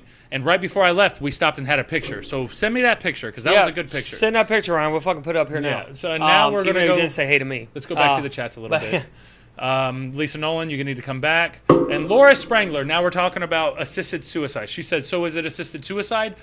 Not like that's the thing. It's not that you can't actually ask an animal if they want to commit suicide. If they want to die. That's a weird That's a weird thing. Right. You have to take that you have to take that into your hands and you have to make the decision. Sure. Unfortunately. Amora said she still doesn't agree with it, and I don't agree with it either. I'm just throwing out, like, I'm being devil's advocate. I want to see what people say. So she said no because most of them don't do it that way. I don't know if most of them don't do it that way. If that's the case, if the case is that most of them don't do it that way, then yes, I agree. I would not want to be suiciding animals that don't want to be suicided. We don't want to Epstein a lion who doesn't want to be Epstein, you know. Even though Epstein killed him, he did commit suicide, even though everybody else in the world thinks that he didn't. Right. I don't know what that has to do with anything. You know, we're just riffing here. It's okay. You know? It's okay. Yeah, you know, I don't know. Because we just went pretty goddamn deep. Mm-hmm. And she said, I think that let's see, Amora, no, because don't do it that way. Amora said, I think that it's like euthanizing, but even that makes me sad. Of course, it makes me sad too. Yes. Just send it to my Facebook, Ryan. Send it to my Facebook. I once knew someone who worked at a shelter, and it was somebody I started seeing just on the side. This was years ago. Mm-hmm. And that person's job was to euthanize. Animals. When I found that out, them? No, it was a consistent hookup, a FWB and FWB. Yeah, but what? But when I found out that that's what this particular person did for a living, needless to say, that person did not hear from me anymore. Yeah, that's a weird. Because I just couldn't. No. Because shelters get too full. Oh, what do? We kill them. Yeah. And look, I get it. So to try, because that's not a fun subject. And keep bringing in the comments of what he was saying. I don't think I'm mentally capable to answer some of the deep shit he asked me just a second ago. Not to say that I don't, because I do agree with bringing up the species, the greater good. Right. Absolutely. Game hunting and hunting for trophies. No, I don't agree with that. I don't give a fuck what it's for. Money, whatever the fuck, I don't agree with that. People that, what's it called when they, poaching. Poaching, yep, they're making for money like husks. Right. Fuck that shit. Like, you're cutting off elephant husks. That's the worst, dude. I don't agree. So that's some of the worst. So to try to make so Ryan said sent. So to try to make a long story short here, okay, 3.5 years I've been vegetarian for ethical reasons, not health related. I'm not trying some fad diet, nothing like that. Let's take the steps though. It was ethical reasons. You did crab cakes first. So what happened was, I've had and guys keep commenting to what he was talking about. I'm not trying to derail it. I'm just trying to finish up this long-winded story here. But and hang on real quick, Laura. If Laura's still there, I don't want to think I forgot about her. Before I get into wrapping this up. Definitely do that. I'm gonna do a shot for Laura because I want her to feel better. I'm gonna put that. Hey Ryan, is it okay if I post that picture real quick of us hanging out in the snow? You're killing me, Laura. I don't think she's killing you. I think that you're doing it willingly, and you're just trying to play it off like she's killing you. But you're an active participant in these games. You're just as naughty as everybody else. I gotta put the blame on somebody. So here's me and Ryan. I don't want to put it on myself. Back in the XWA days, that was a Thursday night in the middle of the night. We had done a show, and I had 6 hours to drive back home to Baltimore. But Ryan had been waiting that whole time and trying to make sure that he could see the end game Jordane in person. So you gotta see the end game. So I had to make sure that I stayed back and got a picture with him because I've been in the ring with the son of a bitch. That type of stuff is just amazing. I love my fans and I love the people that support me and I do my best to support them. I try to support everybody to the best of my abilities, that type of stuff. But anyway, back to good old. So Amora said I had to help doctors euthanize animals, but not for those reasons. Yeah, and because I get that and couldn't move. Yeah. No, for sure. Love XWA says Lori Kane, and the shot wasn't for me; it was for Lisa to feel better. Wait a second. Well, I'm sorry. Lisa said that. No, you had Laura, too many shots already. Damn Jimmy. it, Laura. No, I thought Laura said that. I thought Laura said, so Lisa, I apologize. Does that now mean I need to do another? Oh, my God, it says that. No. Does that mean I got to do one for Lisa? I don't know, Jim. This is your fault. You did this to yourself. All right, so I'll tell you what, Lisa, if you're good with that shot, cool. I fucked that up. I do apologize. And nobody have any worries. Jimbo's staying the night with me tonight, so there's no worries with anything. Everybody's good. Everybody's happy. We're just having a good time, and we're just enjoying ourselves. we're doing this live. This is what we do, man. All right, so Lisa, if you want me to, sweetheart, I'm all yours. But to go ahead and just wrap that up. Crab cakes. I had very strong cravings, very stronger than I've ever had in years. And I've been going through a lot of umps, huh? I'm sorry. I was Dennis. Good old Huggy Bear. Oh, good old Virginia. Dennis. In-game Huggy Another Bear Virginia one. I'm getting all. brother. I'm getting. I love that I've. I'm not driving, Lisa. I love that I've got. No, he's staying here. No, he's staying. He's staying the night here. But that's irrelevant. What's really relevant is Dennis Michael, Huggy Bear from Virginia. I love that all my people from all over the country are coming in and saying hi. So I appreciate you guys. That's awesome. Hell yeah, definitely. And Lisa or Laura, the fucking L's. Figure it out. What do you want from me? I got to go to the restroom. So I'm you go to the restroom. So Laura, I'm getting to the burger story. So all right, having fun. Lisa, no driving, having fun. Yes, Lisa, I'm definitely having fun. Ryan says, I think it was a New Year's show. My girl at the time was driving away, and I yelled at her, stop. So yeah, he'll be back, and he'll elaborate on that. But what I will say is that,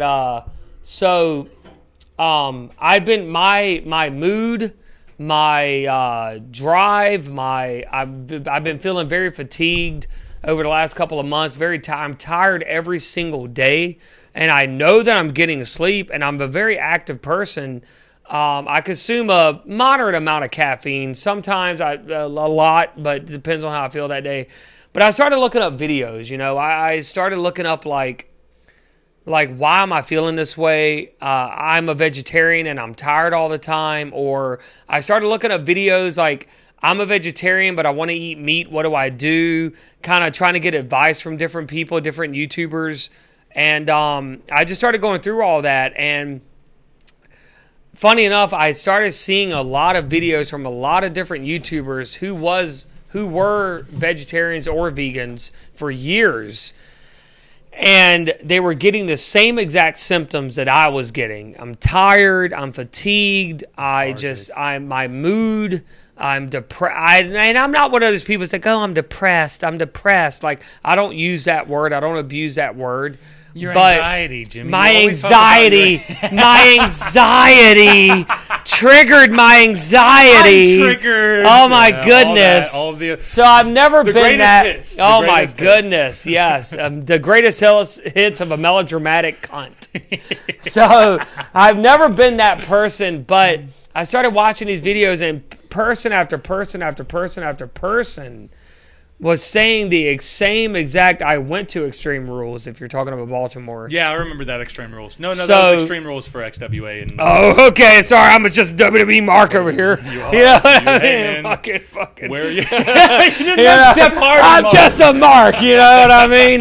What do you want from me? So, I started watching all these videos, and I'm like, God damn. So, one night we did a show here. And we all decided after the show to go out to dinner. So we went out to a spot. Plug them, Papa's. It's a pretty popular place here in the Baltimore, Maryland. Just the Maryland area in general, Papa's. They're known for their crab cakes. And we decided to go out there, and I made a comment to one of my buddies, who is a frequent guest here, Bob Hollywood. Not a guest. He's a host. He's a host. A he's guest. The a show, host. Man. He's the show. Okay. Yeah. Hey, I'm not trying Radio, to. I'm not trying to take anything away from him. Host, show, guest, fucking whatever. Bob Hollywood, not a supportive friend, because this son of a bitch offered to buy the goddamn crab cakes for me if I were to get them. So I would argue though. Okay. I would argue maybe he is a supportive friend, and he was trying to support you. Subliminally. In a opposite direction of what you wanted to be. Okay. Sometimes you think you need support, and the support comes in a different direction. It comes from a different thing. It's like, thank the Lord for unanswered prayers. Well, so basically what ended up happening, and we were all pretty banged up that night. It was a fun night. I had a great time that night. It was a good night. And so that was one of our Spitting Venom radio shows. So guys, make sure you go back and check out Spitting Venom Radio on Facebook and YouTube. We got to get those cheap plugs in while we can. You know? Of course we do. So we go, and so they have their main crab cake platter, or you can get a double crab cake platter, or as an appetizer, you can get sort of, they're called minis, but they really weren't that many. There were about 6. I'm gonna try to get this on camera. There were about 6 mini crab cakes. So they were cheaper than the regular crab cakes. So I was like, all right, if my bud is gonna pay for it, then fine. So I got them, and it's the first time in 3.5 years, and they brought the plate out. How did you feel when you saw the plate coming and they put the plate in front of you? I was like, what the fuck am I doing? Because I was thinking that am when I I drunk? Am I just having fun? What the fuck am I doing? I was trying to, I was because then I started thinking crabs alive being dropped into boiling water. Oh, you go to the worst plate. Yep, you go to the worst spot. But that's the truth. And I squirted my lemon over it. I took a fork. And brother, that first fork was the last fork. Because I cleared that entire plate within a matter of a minute. After 3.5 years of not having any animal products. Not byproducts, but just animal like legitimate. Anything. That was the first piece of living meat that I've had in my body in 3.5 years. And Bob Hollywood was the first to be like, damn, dog. And I'm not going to talk like him. If you guys have watched it, you know how he talks. How Bob talks. But he was like, damn, dog, like, you ate that shit that fast, man? Like, And then I think you may have even commented on it, like, oh, my God. Like, I didn't even... It was gone. Dude, I looked over, and the plate was gone. It was empty. I just knew that you were eating crab cakes, and then I had to turn around and ask you if you were having crab cakes, because I didn't see them on the plate. That was the thing. I told somebody else about this earlier. I was like, Ron asked me if I even got the crab cakes. And I was like, Ron, they're gone. Yeah, I didn't even believe, dude. I did not believe that. I didn't believe that you actually ate the crab cakes. They were gone. 3.5 years. That's ridiculous. But you have been putting in a lot of work on the shred shed, and your body does require a little bit more than what it normally did. Here's the thing about that. So, I ate the crab cakes, and I was worried about my stomach. Right, as we all are. Stomach was fine. After 3.5 years, stomach was fine. Your body didn't have any problems processing it, Nope. and digesting it, and like my body was like, this is an alien. Fuck, it's about goddamn time, dude. You know what I mean? Goddamn, you're in fucking Maryland. Where's the crabs at? You know? So speaking of the shred shed in my body, listen, let me tell you something. I've been saying my prayers and I've been taking my goddamn vitamins. And I think my body is trying to tell me something. I think so too. Brother, take advantage of the vitamins you're taking. Need some nutrients, man. You know what I mean? Yeah. Take advantage of those brother vitamins. Right. And so then we go. I get invited, which I was very happy to be invited to your family's outing. And we had, let me find okay, so I have Do you steaks. have anything from it? I have some pictures from the steaks. Son of a so bitch. Let me show some of the steaks. So keep going. I'm try going. to drag this out a little bit because I'm going to find those pictures. So I got invited to a little family gathering. Like I said, like he's touched on, you guys have seen, if you've watched some of the other episodes, some of his family's in town right now. So we all had a big family outing. I'm kind of like that mutt that got adopted into the family. Like they kind of just, here I am. So I get invited to the family outings. I guess Jimmy lives here now. I guess Jimmy's here now. It's just a normal thing. It's just what it is. So we got invited over to an uncle's house. And, oh my God, does this guy know his fucking way around a fucking grill? Dude. So they had these massive Fred Flintstone tomahawk fucking steaks with the bone hanging out. And I was like, Jesus Christ. It was like 15 pounds of steak on one plate. It was crazy. I'm trying to find the steak. I didn't eat that. He's going to get a steak. Why are you saying that? I didn't eat that. So we get there. We're all sitting down. We all gather around the table. It was a wonderful time. If anybody from that table is watching this, I had such an awesome time. Thank you so much. But they had they had bacon wrapped, and this was on the grill. Bacon wrapped, stuffed with cheese, because really, what else are you going to stuff it with? Mm-hmm. Jalapeno poppers. So they were fat ass jalapenos stuffed with cheese wrapped in bacon on the grill.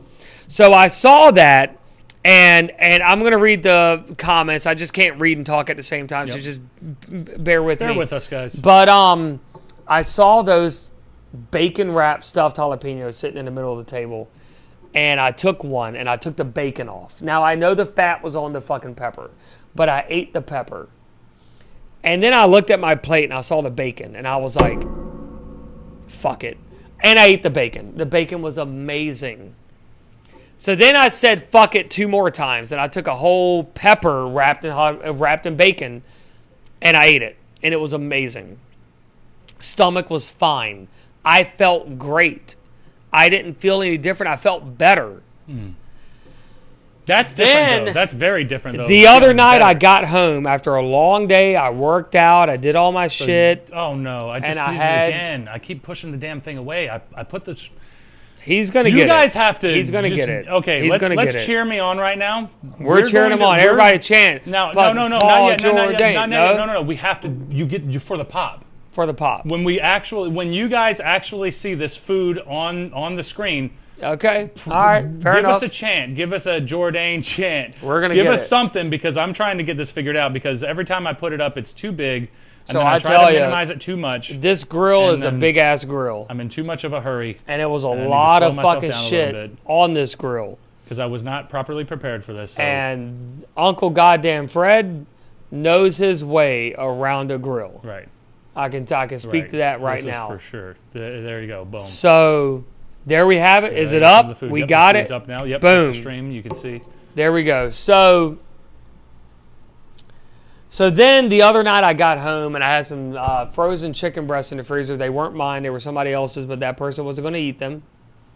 And I took those frozen chicken breasts out of the freezer, de-thawed them, cooked them in some Mr. G's barbecue sauce. That is a sugar-free barbecue sauce. Again, living the anabolic diet, okay? Sugar-free wherever I can get it in. And I fucking coated it in some Mr. G's barbecue sauce. Everything's better when G's on top. And I put that shit in there, I cooked it up in the pan, and I ate it. I felt fine. My body felt better. My mind, everything felt better on me. Do you think that you've been depriving yourself in a way? Here's the thing. The videos I was watching of people with similar experiences, they were all not telling me, but they were all saying in the videos that all these symptoms they had were the same exact symptoms I had. Mm-hmm. Then they tried meat again, experimenting. Is this the missing link? Is this what's going on? Right. We don't know. But then they all of a sudden they felt so much better. Over the last week or so, since I've reintroduced meat to my diet, I have felt, look, everybody's got a different experiences, and I respect it all. Please don't fucking come at me. I respect it all, but I have felt so much better. And here is like good old just Uncle how Fred I feel. With those big old giant steaks that we had. And I couldn't even finish mine. Most of the guys did finish theirs, but I didn't finish mine. That's a lot of shit. And it was fucking great. It was amazing. But this night, you ate peppers wrapped in bacon. And then three of them. Yeah, 3 of them. And then I ate, I cooked some chicken breasts last night. And that's what I was just talking about. Oh my goodness, here we go. Mr. G's barbecue sauce. Here we go. I ate it. The chicken? The chicken breast. What is happening? 25 grams of protein per breast. And ate a breast and a half. That's a lot of chicken. That's a lot of protein that your body has not Goddamn been getting. right. You haven't been getting that type of protein. And it tasted amazing. And it goes back to that primal thing. One girl I was watching a video, she said the first time she had chicken in 4 years, she's very close to my timeline. She said she felt like she was on a deserted island and she had just eaten for the first time.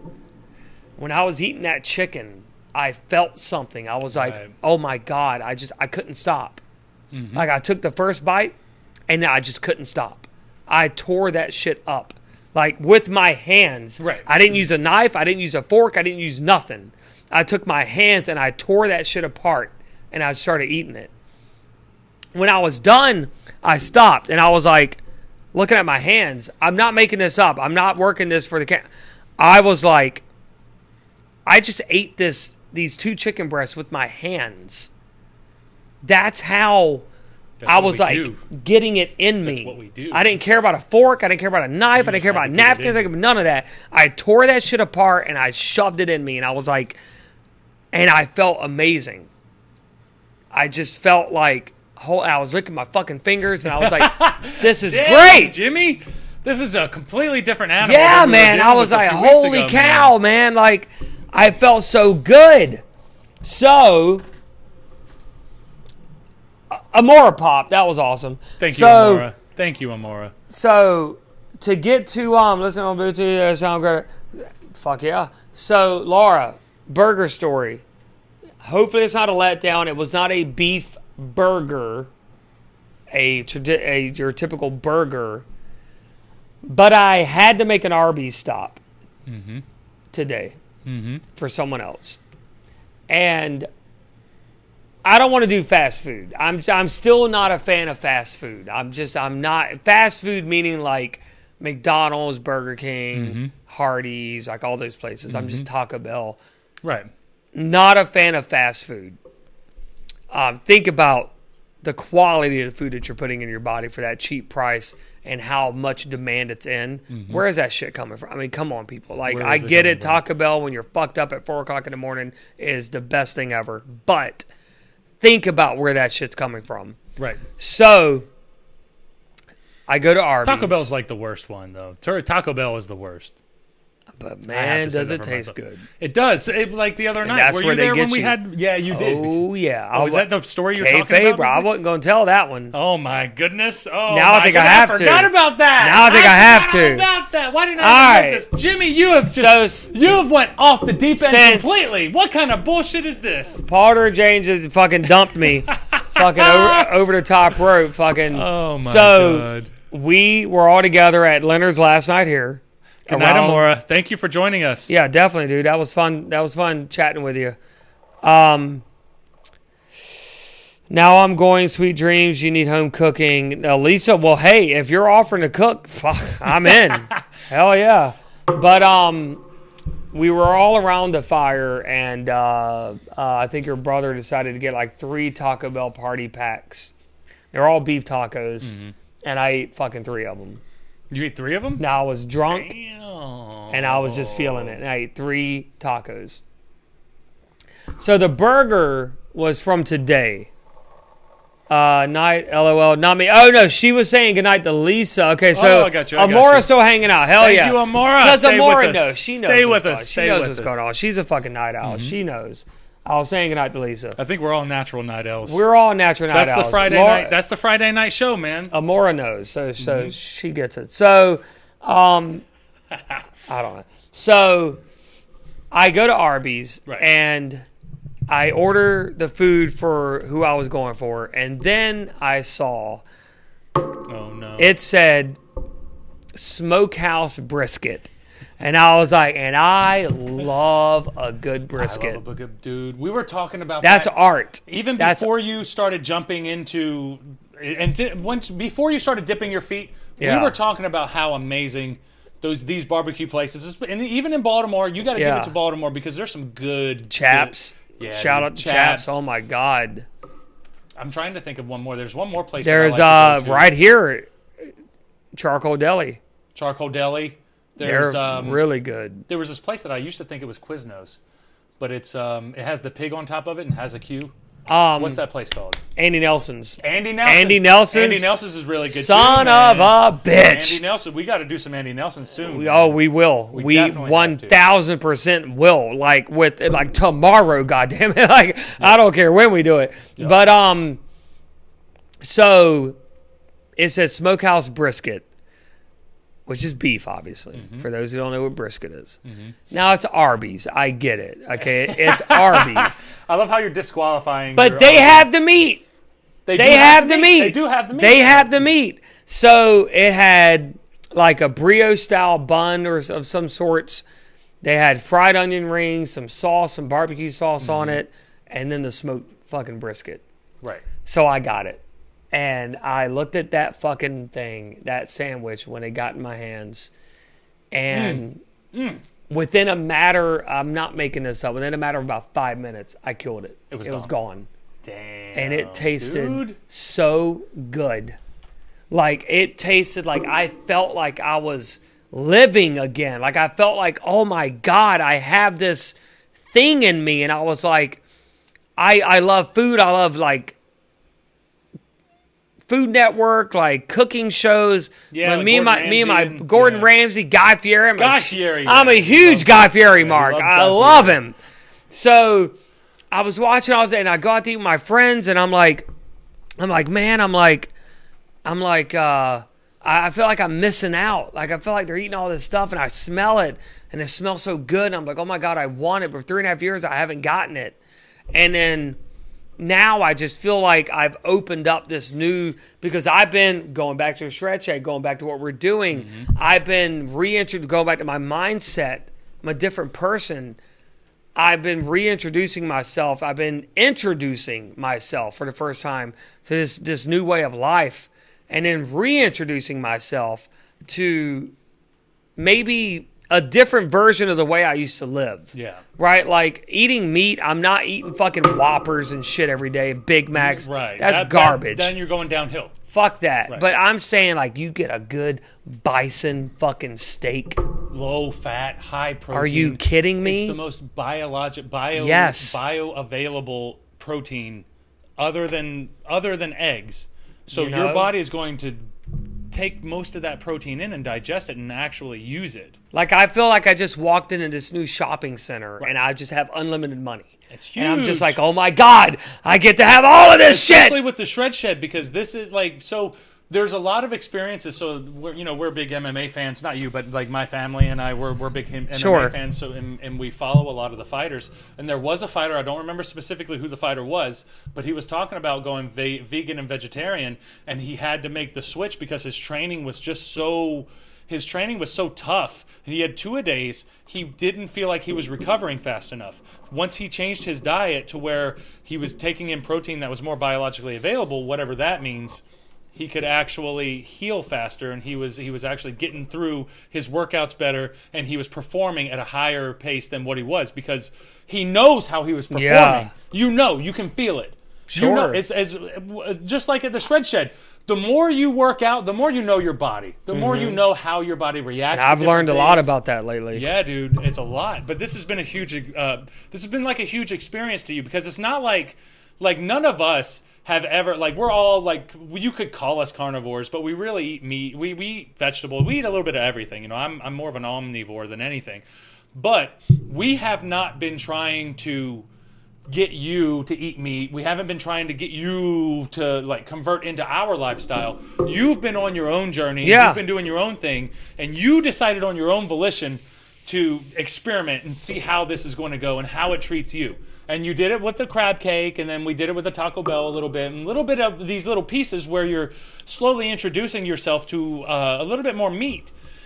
But I think there is something that I don't think that you should do an all meat diet. I think that like there's these extremes that people go on, and it's like anything. So if you have like any type of diet that you go on, and you go on like a potato diet, there's people who go on potato diets because it's literally eliminating everything else, and you're just sticking with this potato. You're sticking with these potatoes that you eat however many times a day for however many weeks, and then you're going to lose as much weight as you possibly can eating these raw potatoes, cooked potatoes, whatever potatoes.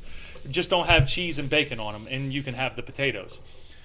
This right here is another situation where Jimmy he's trying to work out, and he's trying to see like how he feels, and you already have so like we don't work 9 to 5 jobs, but we have crazy schedules. We do more than I think it's we're more than 9 to 5. I think we're more busy than people that work 9 to it's more 5 than 9 because to of 5. what we're doing right now. With everything that we do, because you're all over the place. So doing the things that you do, and especially since you already were doing the music stuff. So you're doing the music stuff, and then you're doing the weightlifting stuff because you want the music stuff to enhance your music stuff and your performance and like the overall presentation. Because a lot of it, like I'm a wrestler, and a lot of the overall presentation, like I have to have overall presentation just as much as you have to have overall presentation.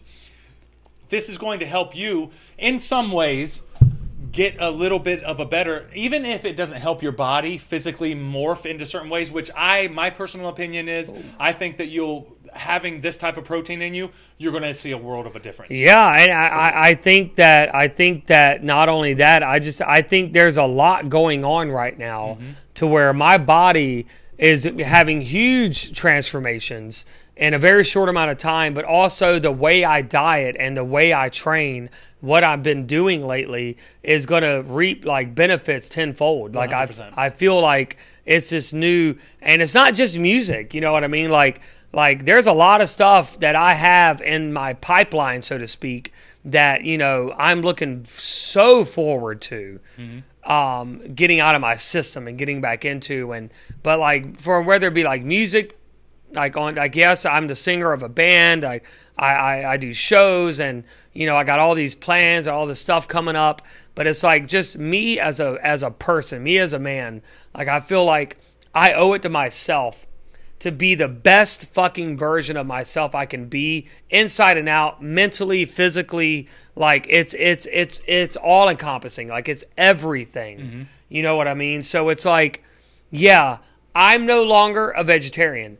And I honestly, saying that right now, a month ago, I was like, never. It freaks me out hearing you say that. I feel proud. I feel happy saying that right now. And I'm on camera, live saying that, you know, for whoever's watching. Like, so I feel happy because I feel like I have this whole new world opening up to me that I'm just... Man, I'm really embracing these changes. I'm home now. Laura, I'm glad you're home now. Best part of my night, hanging with all you guys. Fuck yeah, keep hanging with us. So I just feel. What she said.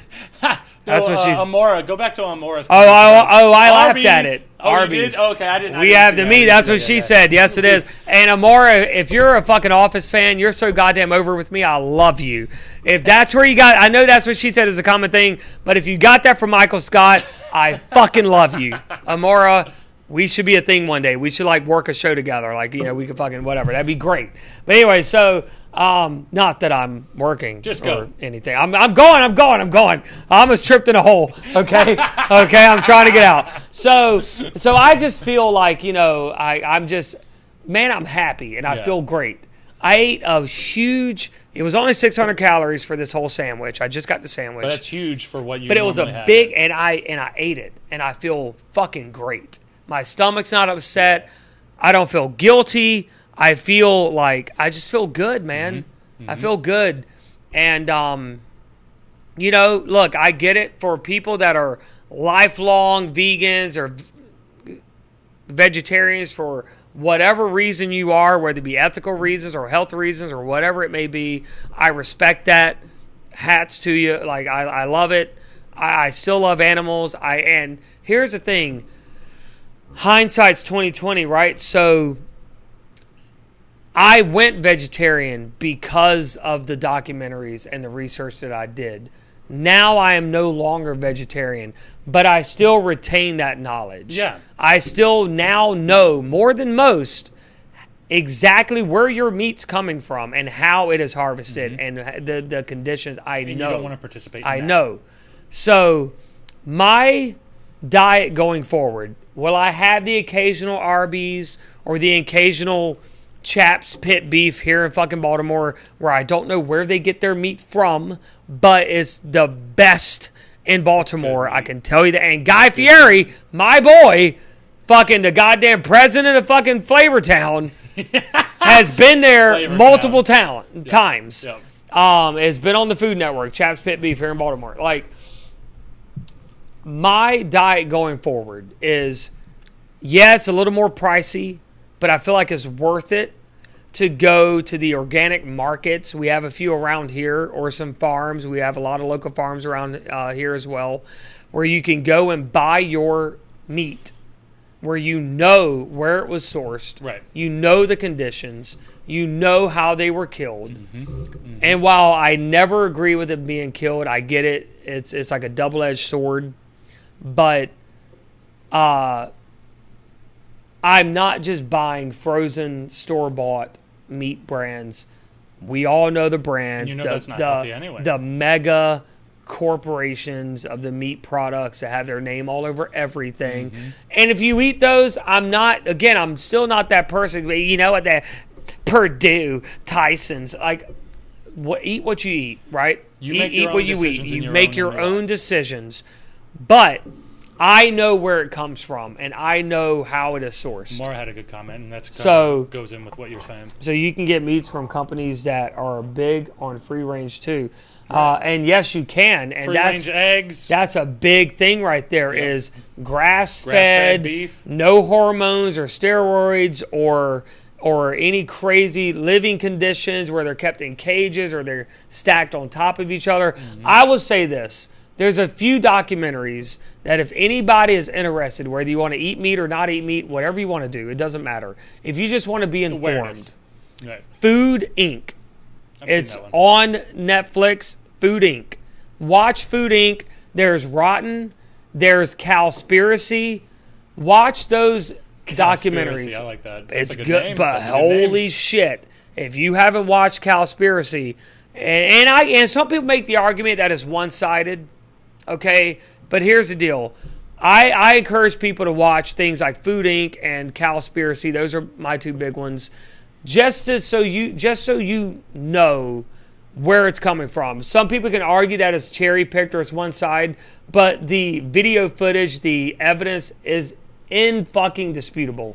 Like when you see it firsthand and you know how these animals are executed, and just be informed. Even if you still want to eat meat, I'm now a meat eater. I can proudly say it. But you're still informed. But you don't want to participate. Like the reason you stopped eating meat, you don't want to participate in that. I don't want to participate in that. Right. It's a shit system. When you're seeing Purdue literally back up a dump truck to a environment, whatever these things are called, where these chickens are living in, and they're living on top of each other. Right. And they come in with shovels and they literally scoop and just throw these chickens into this truck to be killed. And all the dead ones that were smothered because they're living on top of each other. Right. Someone else comes in the next morning with a shovel and a wheelbarrow and just scoops them up and just, all right, we're ready for the next batch to come in. Right, and then they're going to do it again tomorrow. And then Purdue declined to be fucking interviewed for this documentary. And it was like, I get it. You don't want that type of you don't want to participate. Right. Publicity, but it's the truth. Right. So I understand you don't want the negative PR, but at the same time, it's like, this is how you're literally providing us with this meat. Right. When you go to Walmart, any grocery store, and you're buying this meat, that's how it's coming to us. Mm-hmm. That's how you're able to buy these fat, juicy chicken breasts. Right. Those are because they're injected unnatural. with steroids Right. and hormones. So they get fatter, they get bigger. Mm-hmm. Yeah, exactly. And Amora said that's the same with the pigs. The pigs, yeah, absolutely. That was the 1,000%. example I was using earlier when you and I were talking. We were talking about one of these companies having the pigs out there, and they were throwing the pigs. They had like a pile of pig bodies in the back because they just had no use for them. They're not food, so we can't really. So fuck them. What are we going to do? Pet them? And pigs are so smart. Life, you know? Yeah, they're very They're smart. so smart, and people think they're disgusting and they're this and they're that. Pigs are very intelligent. I'm not just trying to patronize pigs. Oh, you're so smart. No, they're genuinely smart creatures. Right. They can sense fear. Like most animals can sense fear. Mm-hmm. They know because, again, you're either hunted or you're the hunter, right? So tigers, do they sense a lot of fear? Well, if they're in a very fucked up situation, sure. Mm-hmm. But most of the time, tigers, they're dialed in. Now, the gazelle, they're on alert. They have to. Right, because they can't do anything. They're not meat eaters. They can't defend themselves. All they can do is run. Right. They know when they're down by the fucking water hole, drinking their water, and if you notice, they're always in groups. Right. Why are they in groups? Because they're always being hunted, and they're smart. They know. But here comes a tiger jumping out of the fucking woods, and it's gonna get one of them. All of them start fucking powdering. They're all going all over the place. They're gonna get one. Yep.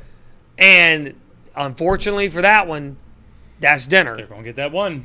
That's dinner. And so I think that in conclusion, what do you think? What do you think for you personally? And then what do you think that other people I think that for me, myself, and I love baby pigs too. They're so cute. Oh my goodness. Baby pigs are cute. So for me, for myself right now, I'm still tiptoeing around the meat, like eating meat lifestyle, or just reintroducing meat into my life. Yeah. I'm not overdoing it because I'm still trying to see how my body reacts.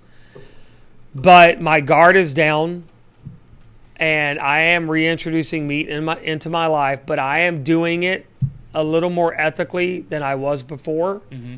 And I'm trying to make more informed decisions on the meat that I consume, which I don't think is never a bad thing for anybody to do. Mm-hmm. Yeah, if you want a Big Mac, if you want, I get it, right?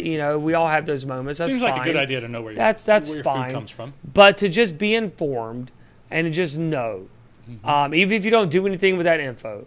But that's what I'm doing. I am informed. I'm making more educated decisions for the way it pertains to my life. Right. For the way it fits me. I'm not preaching it to nobody. Well, that's the point that I want to get it's to. the way, keep going because I have a closing point that I want to So to me now, it's just enjoying my life, taking advantage of what I have going on right now, making the most out of what I have going on right now, and just having a good time, man.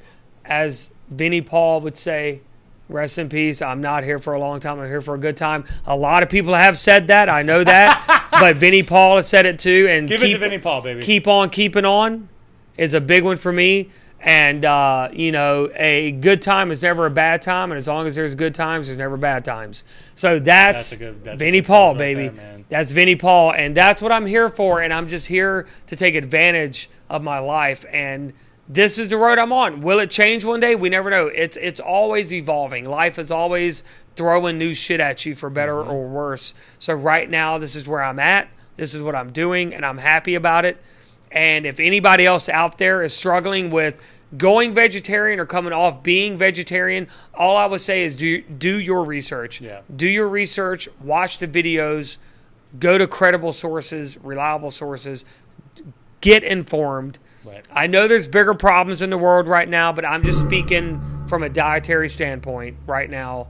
Do your research, get informed, and make your own decisions. These are my decisions, and I'm just having a good time, man. Yeah.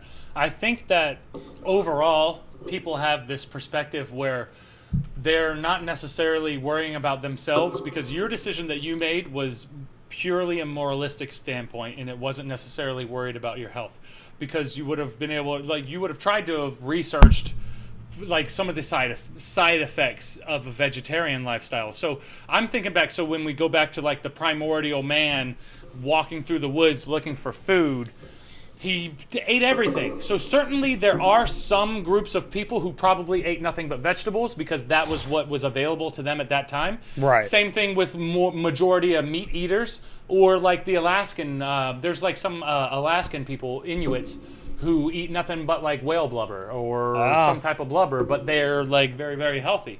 But that works for them. You could take somebody else from a completely different area and get them up there, and they're just going to gain a lot of weight from it. Yeah.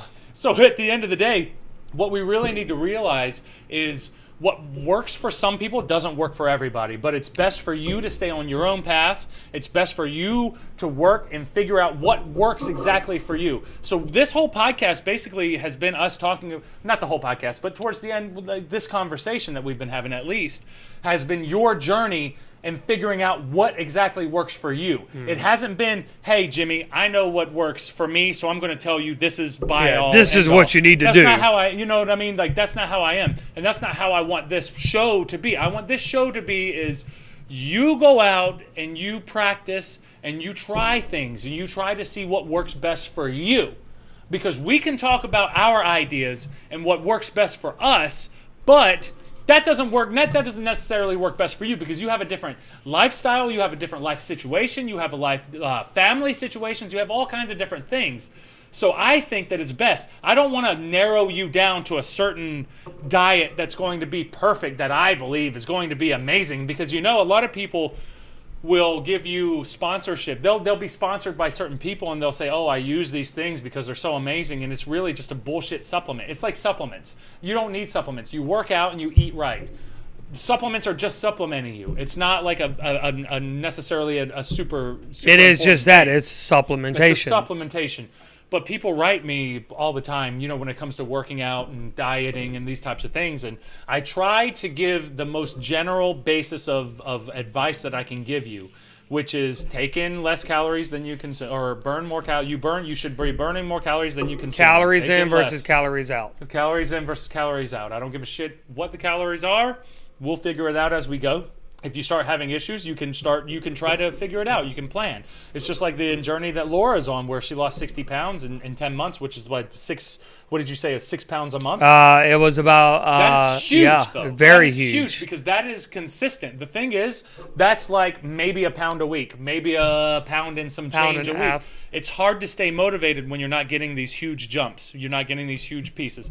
But if you write it down and you pay attention to your progress and not what people are telling you, right? Pay attention to your progress. Hell yeah. You can't that's the only thing that's going to tell you exactly what's going to work.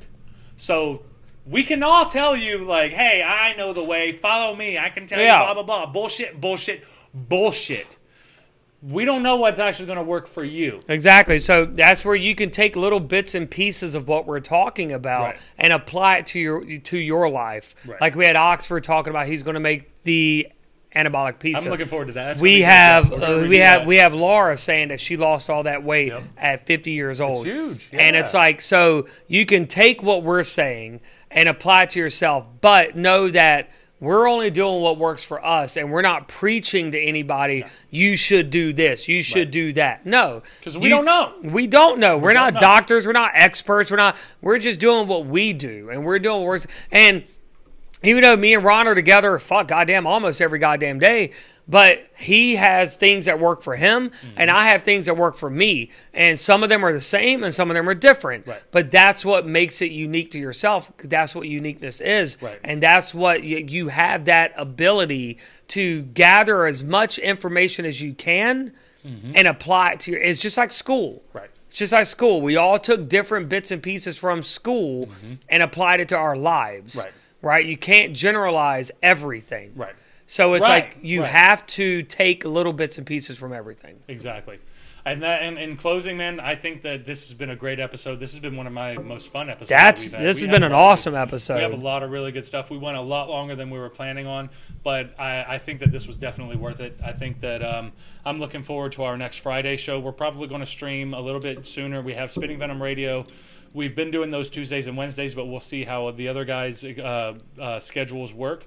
But we're going to be doing more than just Fridays. We're going to be doing a lot of stuff. So just pay attention to my Facebook, Paul Jordane, or my Instagram, Endgame Jordane, and my Twitter, Endgame Jordane, and check out Sinndred at Jimmy Lewis on Facebook. And that's my shoot name, Jimmy Lewis on Facebook. But my handle on Instagram is at Sinndred, which is just Sinndred. You could follow me there. And like he said, we're definitely doing these every Friday night. You can look forward to the Friday night try, but we're doing more live streams over the week, different content, different shows. So I definitely think it's been a great guys. It's been so much fun. Hi, Matt Clark, by the way. Matt. Clark. Yeah, He's definitely been a fan for a long time. Let's go through those messages. Yeah, I'll say real quick. Amora said, I have to eat supplements. I eat 5 times a day, and I need to sneak in a bar here and there because I'm super busy. Absolutely. That works for her, though, right? And there's nothing wrong. You're supplementing your diet. It works for you. I supplement my diet with protein shakes, and sometimes I'll get a protein bar whenever I need it. Whatever works for you. And I'm glad that she said that, though, because like I'm not completely against supplements. I use supplements. Yeah, for sure. I just don't want people who just started thinking that they have to go buy $100 on a supplement. Supplements aren't because it's miracle drug. No. A lot of people think, oh my God, I could just buy a supplement and everything's going to go away. Yep. It's not like that. Even if you're on supplements, you still have to put the work in. Exactly.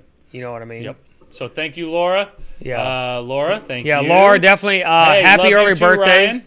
Go ahead. No, I was just saying happy early birthday again to Laura. It was fun drinking with you guys. Great stream, Laura. Thank you so much. Yeah, guys, this was a lot of fun because it was us talking and you guys were very interactive. So this was fun. It was great hanging out with you guys. It was a lot of fun. Thanks for all the comments.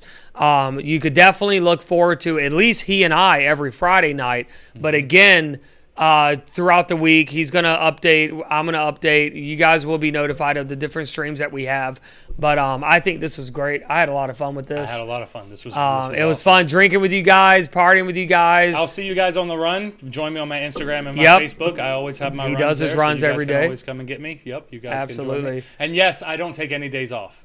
I saw somebody ask me if I ever stop to if I ever take any days off, and no, I don't. From running, I run you and I need lift weights, and if I don't lift weights, I'll run. If I don't run, I lift weights. If I don't do either one of those, I take a long, good power walk. There you I go. do something though. And always I'll say do something that you can. And that's the thing. Always just move. Just do something. You don't have to jog. You don't have to lift a bunch of weights. If all you can do is walk around the block, just go out for a walk. Yep. Get the sun. Get the vitamin D in you. Go out for a walk. Move.